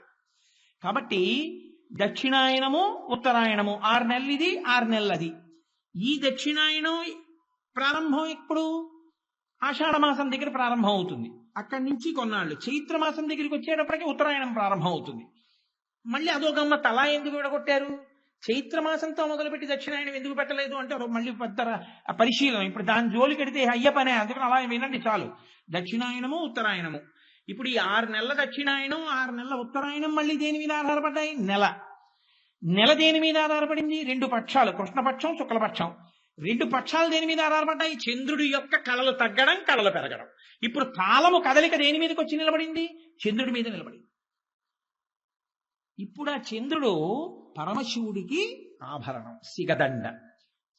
అంటే కాలములో జీవులన్నీ పడిపోతాయి. అన్ని జీవులు పడిపోతుంటే పడకుండా నిలబడగలిగిన వాడెవరు? ఆయన ఒక్కడే. ఆయన పడడం, ఆయన మృత్యుంజయుడు. ఇవన్నీ పడిపోతుంటే లయమైపోతుంటాయి. మళ్ళీ కొత్త బొమ్మలు చేసి మళ్ళీ తీసుకొస్తుంటాడు సృష్టి. వాటిని కొంతకాలం ఉంచుతాడు. స్థితి, డేట్ ఆఫ్ బర్త్ కి డేట్ ఆఫ్ డెత్ కి మధ్యలో ఉన్నది స్థితి అని మనం అనుకుంటాం. భాగవతం చమత్కారమైన మాట చెప్పింది. జీవితం అనగా ఏమి అన్నదానికి ఏం చెప్పిందో తెలుసా అండి? నీవు చేసిన సంకల్పములలో సిద్ధించినప్పుడు నువ్వు పొందిన సుఖము ప్లస్ నీవు సంకల్పములు చేసినప్పుడు తీరనప్పుడు నువ్వు ఏడ్చిన ఏడుపు ప్లస్ సంకల్ప వికల్పములు కలగడానికి అవకాశం లేకుండా నీ మనసు ఆత్మలోకి విడిపోయి పడుకున్న స్థితి ఈజ్ ఈక్వల్ టు జీవితము. అంతే. ఎంత చమత్కారం చూడండి. ఏమిటి జీవితం? రేపు మా అమ్మాయి వస్తే బాగుండు అనుకున్నాను అనుకోండి, మా అమ్మాయి వచ్చింది అనుకోండి సుఖం. మా అమ్మాయి వస్తే బాగుండు రాలేదనుకోండి దుఃఖం. కాబట్టి సుఖము ప్లస్ దుఃఖము. ఓ రోజులో అన్ని సుఖాలు ఉండవుగా, కొన్ని దుఃఖాలు ఉంటాయి. 11 అయిపోయింది, ఇంకా సంకల్పం లేదు వికల్పం లేదు, మనసు నిద్రపోయింది, ఆత్మలోకి పోయింది, ఏమీ తెలియదు, పడుకున్నాను. ప్లస్ అది ఈజ్ ఈక్వల్ టు జీవితము. కాకుండా ఇంకేమైనా ఉంది ఏంటి? ఇంకేముంది? అదే జీవితం. అలా ఉండకు. వీటిని దాటు. వీటిని దాటడము వైరాగ్యం. సంకల్ప వికల్పాతీత స్థితి యందు నిలబడగలడం. ఇది కావాలని కోరిక లేదు, ఇది ఇలా ఉందేమని దాని మీద వ్యగ్రత లేదు. అలా ఉండగలిగితే వైరాగ్యం. అంటే మనస్సు మీద ఉంటుంది వైరాగ్యం, శరీరానికి సంబంధించింది కాదు. అది చెప్పడానికి ఆ కోణంలో వస్తారు మళ్ళీ. కాబట్టి ఇప్పుడు కాలాతీతుడు, కాలమునకు ఆయన లొంగడు, కాలమాయనకి ఆభరణము. ఆయన ఎంత కాలం అనుగ్రహిస్తాడో అంత కాలము ఆ చంద్రుడు పెరుగుతూ తరుగుతూ పెరుగుతూ తరుగుతూ ఉంటాడు. ఒకప్పుడు ఆయన అంటాడు ఇక అవసరం లేదంటే సమస్త జగత్తుని తనలోకి తీసేసుకుంటాడు. అప్పుడు ఇక లోకమనేటటువంటిది ఏమి ఉండదు. మహాప్రళయము అంటారు. మహాప్రళయమునందు సమస్తాన్ని ఈశ్వరుడు గ్రసిస్తాడు అని. గ్రసించుట అంటే ఏమిటో తెలుసు? కష్టపడి చంపేయడం అలాంటి పిచ్చి పనులు కావు. గ్రసించడం అంటే ఇది పెద్ద నవలడం ఏంటి అని చాలా తేలికగా పంటిని ఉపయోగించవలసిన అవసరం లేకుండా, అంటే మీకు బాగా నేను తేలిగ్గా చెప్పాలంటే వేసవి కాలంలో మంచి రోహిణీ కార్తిలో ఫ్రిడ్జ్ లో పెట్టినటువంటి సీడ్లెస్ ఎర్రగా ఉన్న కిస్మిస్ పళ్ళు శుభ్రంగా ముచికెళ్ళ నుంచి తీసేసి కడిగేసి పళ్ళెల్లో వేసి మీకు ఇస్తే ఇలా పండు తీసుకుని నోట్లో వేసుకుని పంటి అవసరం లేకుండా నాలికతో అంటే టుప్పని చిట్లి తీయటి రసం వస్తే మింగేసినట్లు పెద్ద ప్రమేయం లేకుండా హేళగా చెయ్యగలిగితే దాన్ని గ్రసించుట. మింగేశాడండి. ఈశ్వరుడు ఈ జగత్తులన్నింటినీ గ్రసించేస్తాడు. మహాగ్రాస మహాసన అని అందుకు లలితా సహస్రంలో మహాగ్రాస. ఆవిడ అలా గ్రసిస్తుంది, అలా తీసుకుంటుంది శివశక్తి. కాబట్టి తత్వ పరిశీలనం చేస్తే అన్ని ఒకటిలోకే వచ్చేస్తాయి. ఈ శక్తి ఆయనది, ఆయన మాత్రం అలాగే ఉంటాడు. ఇప్పుడు దానివల్ల మీకేమిటి ఉపయోగం? ఇక మళ్ళీ కాలంలో పుట్టవలసిన అవసరం లేకుండా, రెండోది నేను అనక్కర్లా, మళ్ళీ పుట్టుక లేదు అంటే ఇంకోటి ఏమిటి లేదు, మళ్ళీ చావు లేదు కదండి. పుడితే కదా చావు, పుడితే చావు తప్ప పుట్టని వాడికి చావు ఎక్కడుంది? కాబట్టి ఎన్ని చావులు మిగిలి ఉంటాయి? ఒక్కటే చావు మిగిలి ఉంటుంది. ఈ జన్మలో చావు ఒకటే చావు, ఇదే చిట్ట చివరి చావు. అందుకే పరమశివుడి దగ్గరికి వెళ్ళి ఒక గడుసుకవి అన్నాడు, ఈశ్వరా నేను ఇదే చిట్ట చివరి నమస్కారం నీకు అన్నాడు. ఎందుకని? గత జన్మలలో నమస్కరించలేదు కాబట్టి చిత్తశుద్ధితో ఇప్పుడు పుట్టాను. ఇప్పుడు చిత్తశుద్ధితో నమస్కరిస్తున్నాను కాబట్టి ఇక నేను పుట్టాను. కాబట్టి ఇదే నా చివరి నమస్కారం. అంటే ఒక నమస్కారమే పుట్టకుండా చేయించగలదు ఆయన దగ్గర, చిత్తశుద్ధితో నిలబడగలిగితే. అంతటి సులభుడు కాలాతీతుణ్ణి నిన్ను చెయ్యగలడు, ఇక మళ్ళీ పుట్టకుండా చెయ్యగలడు. పునరపి జననం పునరపి మరణం పునరపి జననీ జఠరే చయనం దిహ సంసారే బహుదుస్తారే కృపయాపారే పాహిమురారే. మళ్ళీ పుట్టడం మళ్ళీ చావడం, మళ్ళీ పుట్టడం మళ్ళీ చావడం, ఈ రెండు పెద్ద ప్రయాస. ఎంత కష్టమో! పుట్టడం ఎంత కష్టమో చావడం అంత కష్టం. చావడం ఎంత కష్టమో పుట్టడం అంత కష్టం. ఇప్పుడు నేను ఆ ప్రక్రియ అంతా చెప్పడం సాధ్యమయ్యే విషయం కాదు, కానీ అసలు పుట్టడం మీరు చదివితే వణికిపోతారు. అయ్య బాబోయ్, చావడమే తేలికేమోరా అనిపిస్తుంది. అంత కష్టం పుట్టుక. పుట్టుకలో అంత కష్టం, మరణంలో అంత కష్టం. కానీ చిత్రం ఏమిటంటే నాకెందుకు వస్తుందండి అని గడిపేస్తాడు. అసలు మీకు వేదాంతంలో చాలా విచిత్రం ఏమిటో తెలుసా అండి? The moment you accept the death, sooner you become a పుణ్యపురుష. మీరు మరణము ఉంది అని అంగీకరించిన ఉత్తర క్షణంలో మీ పాప జీవనము ఆగిపోతుంది. ఎందుకో తెలుసా అండి? ఒకరికి జవాబుదారి ఇది వెళ్ళిపోతుందండి అని అంగీకరించగలిగాడు అనుకోండి, ఎస్ వెళ్తుందండి, ఇది మా తాతగారు వెళ్ళారు, మా నాన్నగారు వెళ్ళారు, ఇది కూడా వెళ్ళిపోతుంది, ఉండదు. ఇది ఏదో కొంతకాలం ఉంటుంది, ఎప్పుడూ మాత్రం ఉండిపోవడం సాధ్యం కాదు. ఇది వెళ్ళిపోతుందండి ఎప్పుడో ఒకప్పుడు. ఎప్పుడో ఒకప్పుడు వెళ్ళిపోతే ఇది పడిపోతుంది. మరి ఇందులో ఉన్న జీవుడు ఎవరి దగ్గరికో వెళ్ళి నించుంటాడు. నీకు అది ఇచ్చానుగా శరీరం, ఏం చేశావు దాంతో? ఏం చేశానని చెప్పాలి? వాక్ ఇచ్చానే, మాట ఇచ్చాను, భగవన్నామని చెప్పగలవు. ఎన్ని మాటలు చదివావు విష్ణు సహస్రం, ఎన్ని మాటలు చదివావు శివ సహస్రం, ఎన్ని మాటలు చదివావు శివాష్టోత్తరం, ఎన్ని మాటలు వెళ్ళావు గుళ్ళోకి, ఎన్ని మాటలు తలుచుకున్నావు నన్ను, ఎన్ని మాటలు ఇలా చూపించి నేనన్నావు, ఎన్ని మాటలు నేను చెప్పిన మాట దాటి ప్రవర్తించావు. ఈ పాటి దానికి నీకు మళ్ళీ ఇదెందుకు, ఇంకోటి ఇస్తున్నాను వెళ్ళు అంటే అప్పుడేమైపోవాలి అన్న భయం ఉందనుకోండి, అమ్మో బాబాయ్ వాడికి లెక్క చెప్పాలి, ఎందుకు వచ్చిందండి బాబు, ఇక్కడ అక్కర్లేనివన్నీ తీసుకొస్తే వెనక పంచుకునే వాళ్ళు వేరే ఉంటారు, తర్వాత నేను పడాలి ఈ యాతనంతాను, నాకు వద్దండి అంటాడు కదండి. ఈ మనుజేశ్వరాధములకిచ్చి పురమ్ములు వాహనమ్ములు సొమ్ములు కొన్ని పుచ్చుకొని సొక్కి శరీరము వాసి కాలుచే సమ్మెటమాటలంబడక సమ్మతి శ్రీహరికిచ్చి చెప్పే ఈ బమ్మెర పోతరాదొకడు భాగవతంబు జగద్దితంబుగా. ఎవడకు కావాలి నువ్వు ఇచ్చే అగ్రహారాలు, ఎవడకు కావాలి నువ్వు ఇచ్చే బిరుదులు, ఎవడకు కావాలి నువ్వు ఇచ్చే డబ్బు, వెనక వాళ్ళు పంచుకుంటారు. నా జీవుడో అమ్ముకున్నావు కదరా అని యమధర్మరాజు గారు సుత్తులు పెట్టి కొడుతుంటే జవాబు చెప్పుకోలేక ఏడవాలి, నాకు అక్కర్లేదు, నేను ఈశ్వరుడికి ఇచ్చేస్తున్నానని సమ్మతి శ్రీహరికి ఇచ్చే చెప్పే ఈ బమిరపోతరాజు ఒకడు. పోతన గారు, నేను రామార్పణం చేసుకుంటున్నాను భాగవతం, నాకు అక్కర్లేదు ఈ బిరుదులు, నాకు అక్కర్లేదు ఈ బహుమానాలు అన్నారు. అది దృఢభక్తి. అటువంటి భక్తి కలిగిన వాడు ఎక్కడికెడతాడు? ఈశ్వరుల్లోకి వెళ్ళిపోతాడు, కాలాతీతుడైపోతాడు. అందుకే చంద్రశేఖర శబ్దం లేని ప్రార్థన ఉండదు.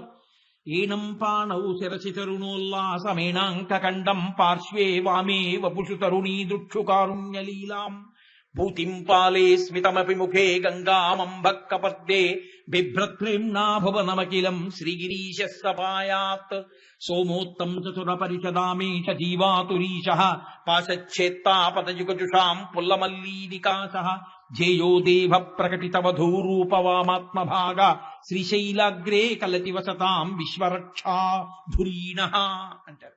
విశ్వరక్షాధురీణః, ఆయన విశ్వరక్షాధురీణుడు, కాలాతీతుడు, కాలము ఆయనకు సిగదండగా అలంకరించుకున్నవాడు, కాలమును కొలవడానికి ఏదుంటుందో దాన్ని పెట్టుకున్నవాడు. అందుకే శంకర భగవత్పాదులు ఒక అమృత భాండం లాంటి శ్లోకం ఒకటి ఇచ్చారు ఈ జాతికి. ఆయుర్నశ్యతి పశ్యతాం ప్రతిదినం యాతి క్షయం యవ్వనం ప్రత్యాయాంతి గతాః పునర్న దివసాః కాలో జగద్భక్షకః లక్ష్మీస్తో యతరంగ భంగ చపలా విద్యుచ్చలం జీవితం తస్మాన్ మాం శరణాగతిం కరుణయా త్వం రక్ష రక్షాధునా. భావం తెలిసి భక్తితో ఒక్క మారు ఈశ్వరుడి మ్రోల చదువుకున్నా చాలు, ఆయన పైకెత్తి పట్టుకుని తొడ మీద కూర్చోబెట్టుకుంటాడు. ఈశ్వరా ఆయుర్నశ్యతి పశ్యతాం ప్రతిదినం యాతి క్షయం యవ్వనం. ఏమిటో అది అంటున్నాను ఇది అంటున్నాను. సూర్యోదయం అయింది సూర్యాస్తమయం అయిందంటే రోజులో సగం అయిపోయింది, చంద్రోదయం అయి చంద్రాస్తమయం అయిందంటే ఇంకో రోజు వెళ్ళిపోయింది. యవ్వనం అయిపోతోంది, వార్ధక్యం అయిపోతోంది. అది సంపాదించాను ఇది సంపాదించాను, ఇవాళ బోనస్ పేమెంట్ అవుతోంది, రేపు పొద్దున జీతాలు వస్తాయి, ఎల్లుండి డిఏరియర్స్ వస్తాయి, ఆ రోజున వేసిరియర్స్ వస్తాయని లక్ష్మీస్తో యతరంగ భంగ చపలా విద్యుచ్చలం జీవితం. మెరుపు ఎంతసేపు ఉంటుందో అంతసేపు ఉండి ఇది వెళ్ళిపోతుంది, జీవితం అయిపోతుంది. నళినీజలగత జలమతి తరళం తత్వజ్జీవితమతిశయ చపలం విద్ధిర్వ్యాధ్యభిమానగ్రస్తం లోకం శోకచ హంత సమస్తం. ఎప్పుడూ దేనికో ఏడుస్తూనే జీవితం గడిపేశాడు, అయిపోయింది. ఈశ్వర ఆయుర్దాయం వెళ్ళిపోతోంది, నేనా తెలుసుకోలేకపోతున్నాను. ఇంకా వచ్చే రోజులు ఏదో మురిసిపోతున్నాను అంతే. డైరీలో ఇది చెప్దాం అది చెప్దాం, ఈ పూజ చేద్దాం ఆ పూజ చేద్దాం, డైరీలో ఒక్కనాడు రాసింది లేదు. ఎప్పుడు డైరీలో పెళ్ళం పుట్టినరోజు, నా పుట్టినరోజు, మా అబ్బాయి పుట్టినరోజు, మా అమ్మాయి పుట్టినరోజు, మా నాన్నగారి తద్దినం, మా అమ్మగారి తద్దినం, లేకపోతే ఏ రోజున హనీమూన్ ఎడదాం, లేకపోతే ఊటీ ఎక్కడికి ఎడదాం, ఇంకో చోటుకి ఎడదాం తప్పించి ఈ రోజు నుంచి ఈ రోజు వరకు 3 రోజులు మౌన దీక్ష, ఈ రోజు నుంచి ఈ రోజు వరకు మౌనంగా 5 రోజుల పాటు పంచాక్షరి జపము, ఈ రోజు నాడు గోసేవ, ఈనాడు 10 మందికి నా దగ్గర ఉన్నటువంటి శాలువాలన్నీ బహూకరణ, ఇలా నేను మార్చేసిందేది నా డైరీలో. ఫలానా రోజు నుంచి ఫలానా రోజు వరకు దీక్షతో ఉపన్యాసములో ఏది అసలు రాసిందేది చేసిందేది అయిపోతోంది. ఈశ్వర నాకు బుద్ధి కలగట్లేదు. మాకురు ధన జన యవ్వన గర్వం హరతి నిమేషత్కాల సర్వం మాయామయమిదమగిలం హిత్వ బ్రహ్మపదం త్వం ప్రవిశ విదిత్వ. నేనింత అందగాడిని అంటాడు, నేనింత అధికారిని అంటాడు, నేను పరిపాలకుడిని అంటాడు. ఉత్తర క్షణంలో దిక్కులేని పీనుగా. ఎవరికి తెలుసు ఎవడు ఎక్కడ ఎప్పుడు పడిపోతాడో, ఎవడు ఎక్కడ ఎలా ఎవరి శరీరం పడిపోతోందో. ఇది తెలియకపోతే, తెలుసుకోకపోతే, ఈశ్వరానుగ్రహంగా జీవితాన్ని మలుచుకోకపోతే మాకురు ధన జన యవ్వన గర్వం, ధనము జనము యవ్వనము అన్న గర్వాన్ని కాలము గ్రసించేస్తుంది. హరతి నిమేషత్కాల సర్వం. ఫోటోకి ఎడం చేతి పక్కన కాకుండా కుడి చేతి పక్కన తేదీ వేసేశారో అయిపోయింది. ఇంకా తర్వాత ఎవడో గైళ్ళి పెట్టాలని నువ్వు కోరుకోవాలంతే. వాడు వెళ్ళాడో పెట్టాడో. వాడు 11 రూపాయలు గోదానం అంటే వాడు గోవుని తెచ్చి చేస్తాడా? వాడు గోవుని తెచ్చి కూడా చేయడు వాడు. అందుకే శంకరుడు ఉదారుడు. ఆయన ఏం చేశాడో తెలుసా అండి? మహానుభావులండి. పరమేశ్వర తత్వాన్ని మీరు ఆలోచన చేయండి. నామరూపాలతో ఏముంది, నా బుర్ర అది పట్టు కూర్చుంటే వచ్చేది ఏమి ఉండదు. శంకరుడు కైలాస పర్వతం మీద తపోనిష్టలో కూర్చుని ఉన్నాడు. ఆవులన్నీ చుట్టూ చేరే. నేను మహాభారతం అనుశాసనిక పర్వంలోంచి చెప్తున్నాను ఇప్పుడు చెప్పేది. ఏదో ఈయన కట్టుకథలు చెప్తున్నాడని మీరు అనుకోకండి. ఆధారం లేని నేనేం చెప్పను. ఆయన తపోనిష్టలో ఉన్నాడు, కూర్చుని ఉన్నాడు. ఆవులన్నీ ఆయన చుట్టూ చేరితే ఒక ఆవు పాలు దూడ తాగుతోంది. దూడ ఆవు పాలు తాగడంలో ఒక చమత్కారం ఉంటుంది. మీరు పాలు పిండితే అది రాదు, ఆ దూడ తాగితేనే వస్తుంది. దూడ ఇలా ఇలా ఇలా తాగుతూ పొదుగుని గుద్దుతూ ఉంటుంది. ఆ తాగేటప్పుడు దాని మూతి 2 పక్కల కూడా ముట్టి 2 పక్కల బోల్డంత నొరగొస్తుంది. అలా నొరగొచ్చింది. కైలాస పర్వతం మీద గాలికి ఎగిరి ఆ నొరగ తుంపర్లు శంకరుడి యొక్క జటాజూటం మీద పడ్డాయి.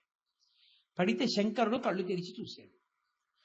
ఆయనకి తెలియక కాదు, ఆయనకి కోపం వచ్చి కాదు. ఆయన వెంటనే ఇలా చూసి, ఓ ధేనువులారా, మీరు మీ నోటి ఎంగిలిని నా మీద పడేశారు తీసుకొచ్చి అని కించిత్ ఎర్రగా చూశాడు. అవి చచ్చిపోలేదు, అది విచిత్రం. ఆయన నిజంగా 3వ కన్ను తెరిస్తే మన్మధుడు కాలిపోయాడు. ఆయన చంపాలని కాదు, ఆయన 3వ కంటిలోని ఎర్రటి కాంతి వెళ్లి గోవులు కొన్నిటి మీద పడి, పక్కన ఉన్న గోవులు పారిపోయి, ఎదురుగుండా ఉన్న గోవులు ఎర్రగా అయిపోయి, కొన్నిటి మీద పడనట్టు పడి ఎర్ర మచ్చపడ్డాయి, పారిపోయేవి. ఏదీ చచ్చిపోలేదు. బ్రహ్మగారు పరిగెత్తుకొచ్చారు. అయ్య బాబోయ్, గోవుని రక్షించాలి కదా శంకరా, మీరేమిటి గోవు మీద 3వ కన్ను తెరిచారన్నాడు. నేనేం తెలియక తెరవలేదు. గోక్షీరం తాగుతున్నప్పుడు ధేనువు యొక్క నురుగు నా జటాజూటం పడిపడింది. అంటే బ్రహ్మగారు అన్నాడు, సృష్టిలో ఆ ఎంగిలి కాని పదార్థములంటూ ఉంటే ఉన్నవి 2. ఏమిటో తెలుసా అండి? ఒకటి ఆత్మ. ఎందుకో తెలుసా? ఆత్మ మౌనంలో అనుభవానికి వస్తుంది, వాక్కుతో తెలియదు. కాబట్టి వాక్కు ఎంగిలి, నోట్లోంచి కదా వస్తుంది వాక్కు. ఎంగిలైన వాక్కుకి ఆత్మానుభవం లేదు, అది అనుభవింపబడేదే కానీ అనుభవం చెప్పేది కాదు. కాబట్టి ఆత్మానుభవము ఎంగిలి చేయబడదు. 2 గోక్షీరమునకు ఎంగిలి లేదు.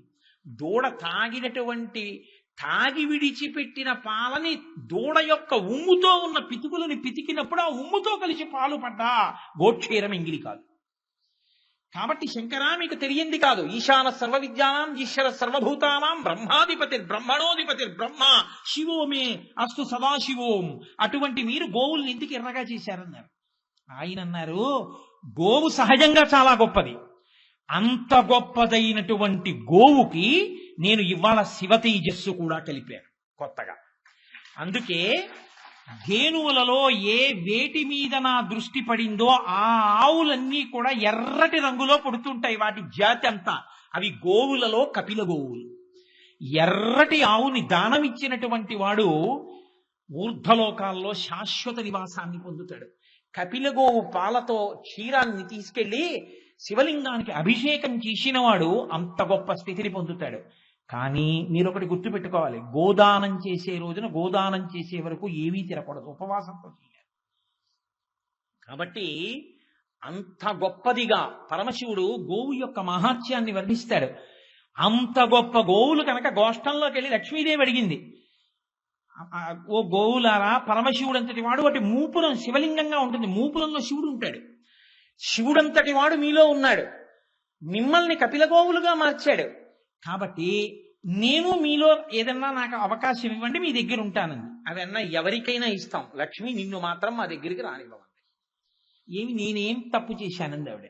నువ్వు చెంచల ఉండవు, ఇలా ఉంటావు, అలా వెళ్ళిపోతావు, బాధపడుతుంటారు వెళ్ళిపోతే, అందుకు నువ్వు వద్దు మా దగ్గర, నువ్వు వెళ్ళిపో అన్నారు. అంటే ఆవిడంది మీకు తెలియనిది కాదు, నేను ఉండడము అనుగ్రహించడానికే, వెళ్ళిపోవడము అనుగ్రహించడానికి. రాక్షసుల దగ్గర ఉండకుండా వెళ్ళిపోతాను కాబట్టి రాక్షసులు దుర్వాడ పడుతున్నారు, లేకపోతే వాళ్ళు పాడు చేసేరు లోకాన్ని. వాళ్ళకి లక్ష్మీ కటాక్షం ఉంటే దేవతలు భగవద్భక్తులు కనుక వాళ్ళ దగ్గర ఉంటూ ఉంటారు. నా కదలికల వలన లోకాన్ని కాపాడుతూ ఉంటాను తప్ప ఉత్తినే ఏదో నాకు ఉండడం ఇష్టం లేక వెళ్ళిపోయే స్వభావం ఉన్నదాన్ని కాను. లోకరక్షణ కొరకు వెళ్ళిపోతాను, భక్తితో ఉంటే ఉంటాను, భక్తితో ఉండకపోతే వెళ్ళిపోతూ ఉంటాను. అవన్నీ లోకానికి నీ వైభవాన్ని తెలియచేయడం కోసం నీతో చెప్పించాం, కానీ నీ గొప్పతనం తెలియని వాళ్ళం కాం, మా పేడలో ఉండండి. ఆవిడంది గోమయం చాలా గొప్పది, నేను ఇక నుంచి మీ పేడలో నివాస స్థానాన్ని పొందుతానంది. అందుకే గోవు వెనక తట్టుతో పాటు గోమయం లక్ష్మీ స్థానం. ఇంటిని గోమయంతో అలుకుతారు, అలికి ముగ్గు పెడితే లక్ష్మీదేవి వచ్చి కూర్చుంటుంది. అందుకే దేవీ నవరాత్రులు చేసినా కూడా శాస్త్రం ఏం చెప్పిందో తెలుసా అండి? అమ్మవారిని నిలబెట్టే మంటపం వేసే ముందు గోమయంతో అలికి ముగ్గు పెట్టి మంటపం వేయాలి. ఇప్పటికీ మీరు గోకర్ణ క్షేత్రానికి వెడితే, ఒకసారి మా గోపాలకృష్ణ గారి నాయకత్వంలో మేము అందరం వెళ్ళాం. అక్కడ భోజనాలు పెట్టి మళ్ళీ భోజనాలు పెట్టాలి అంటే మనలా ఏదో తడిగుడ్డట్టుకు వచ్చి తుడిచేసి పెట్టరు, గోమయం తీసుకొచ్చి గోమయంతో అలికేసి మళ్ళీ అన్నం పెడతారు. గోమయంతో అలిగితే శుద్ధి అయిపోతుంది. గోమయం అంత గొప్పది. అసలు మీరు గోవు గోమయం గురించి వింటే ఆశ్చర్యపోతారు. సరే, నేను ఇంతకీ గోవు గురించి మీతో ఎందుకు ప్రస్తావన చేయవలసిన అవసరం ఏర్పడింది అంటే, శివుడంటే అంత ఉదారుడు, లోకమునందు పవిత్రమైన వాటిని మరింత పవిత్రం చేస్తుంటాడు, మరింత కాపాడుతుంటాడు, మరింత రక్షిస్తుంటాడు. అంత మంగళప్రదుడు, జగత్తుకి తండ్రి, మహానుభావుడు. అటువంటి వాడు చంద్రశేఖరుడై కాలాతీతుడై మన్ని కూడా కాలంలో గ్రసింపబడకుండా ఆయన పాదములు పట్టుకుంటే పైకెత్తి నెత్తి మీద పెట్టుకోవడానికి ఆయన సిద్ధంగా ఉన్నాడు, అనుగ్రహించడానికి సిద్ధంగా ఉన్నాడు. అరే రే, ఆయన పాదములు పట్టక పాడైపోయాను, ఇప్పుడు నేను ఆయన పాదములు పట్టి రక్షింపబడాలి. కార్తీక మాసంలో సన్నజాజులు బాగా వస్తాయి, సన్నజాజి పూలతో పూజ చేస్తారు శివలింగానికి కార్తీక మాసంలో. విశేషించి ఈ వచ్చే సోమవారం, కార్తీక సోమవారం గోవులకు సంబంధించినటువంటి అష్టమి. పరమశివుడు, లక్ష్మీదేవి, శ్రీమన్నారాయణుడు అందరూ ఆ రోజున దేనితో ప్రీతి చెందుతారో తెలుసా అండి? మీరు గుళ్ళల్లోకి గోపురానికి వెడితే కాదు, ఆ రోజున గోపూజ చెయ్యాలి. ఆ రోజున వాటికి అరటిపండో బియ్యమో బెల్లం మొక్కో ఏదో ఒకటి పెట్టాలి. గోవుని దర్శించకుండా, గోవుకి ప్రదక్షిణం చెయ్యకుండా ఎవ్వరూ ఉండకూడదు. నేను ఇప్పుడే వస్తూ మాట్లాడాను, ఆ రోజు గోపూజలు ఎక్కడ పెట్టాలి అన్న విషయం.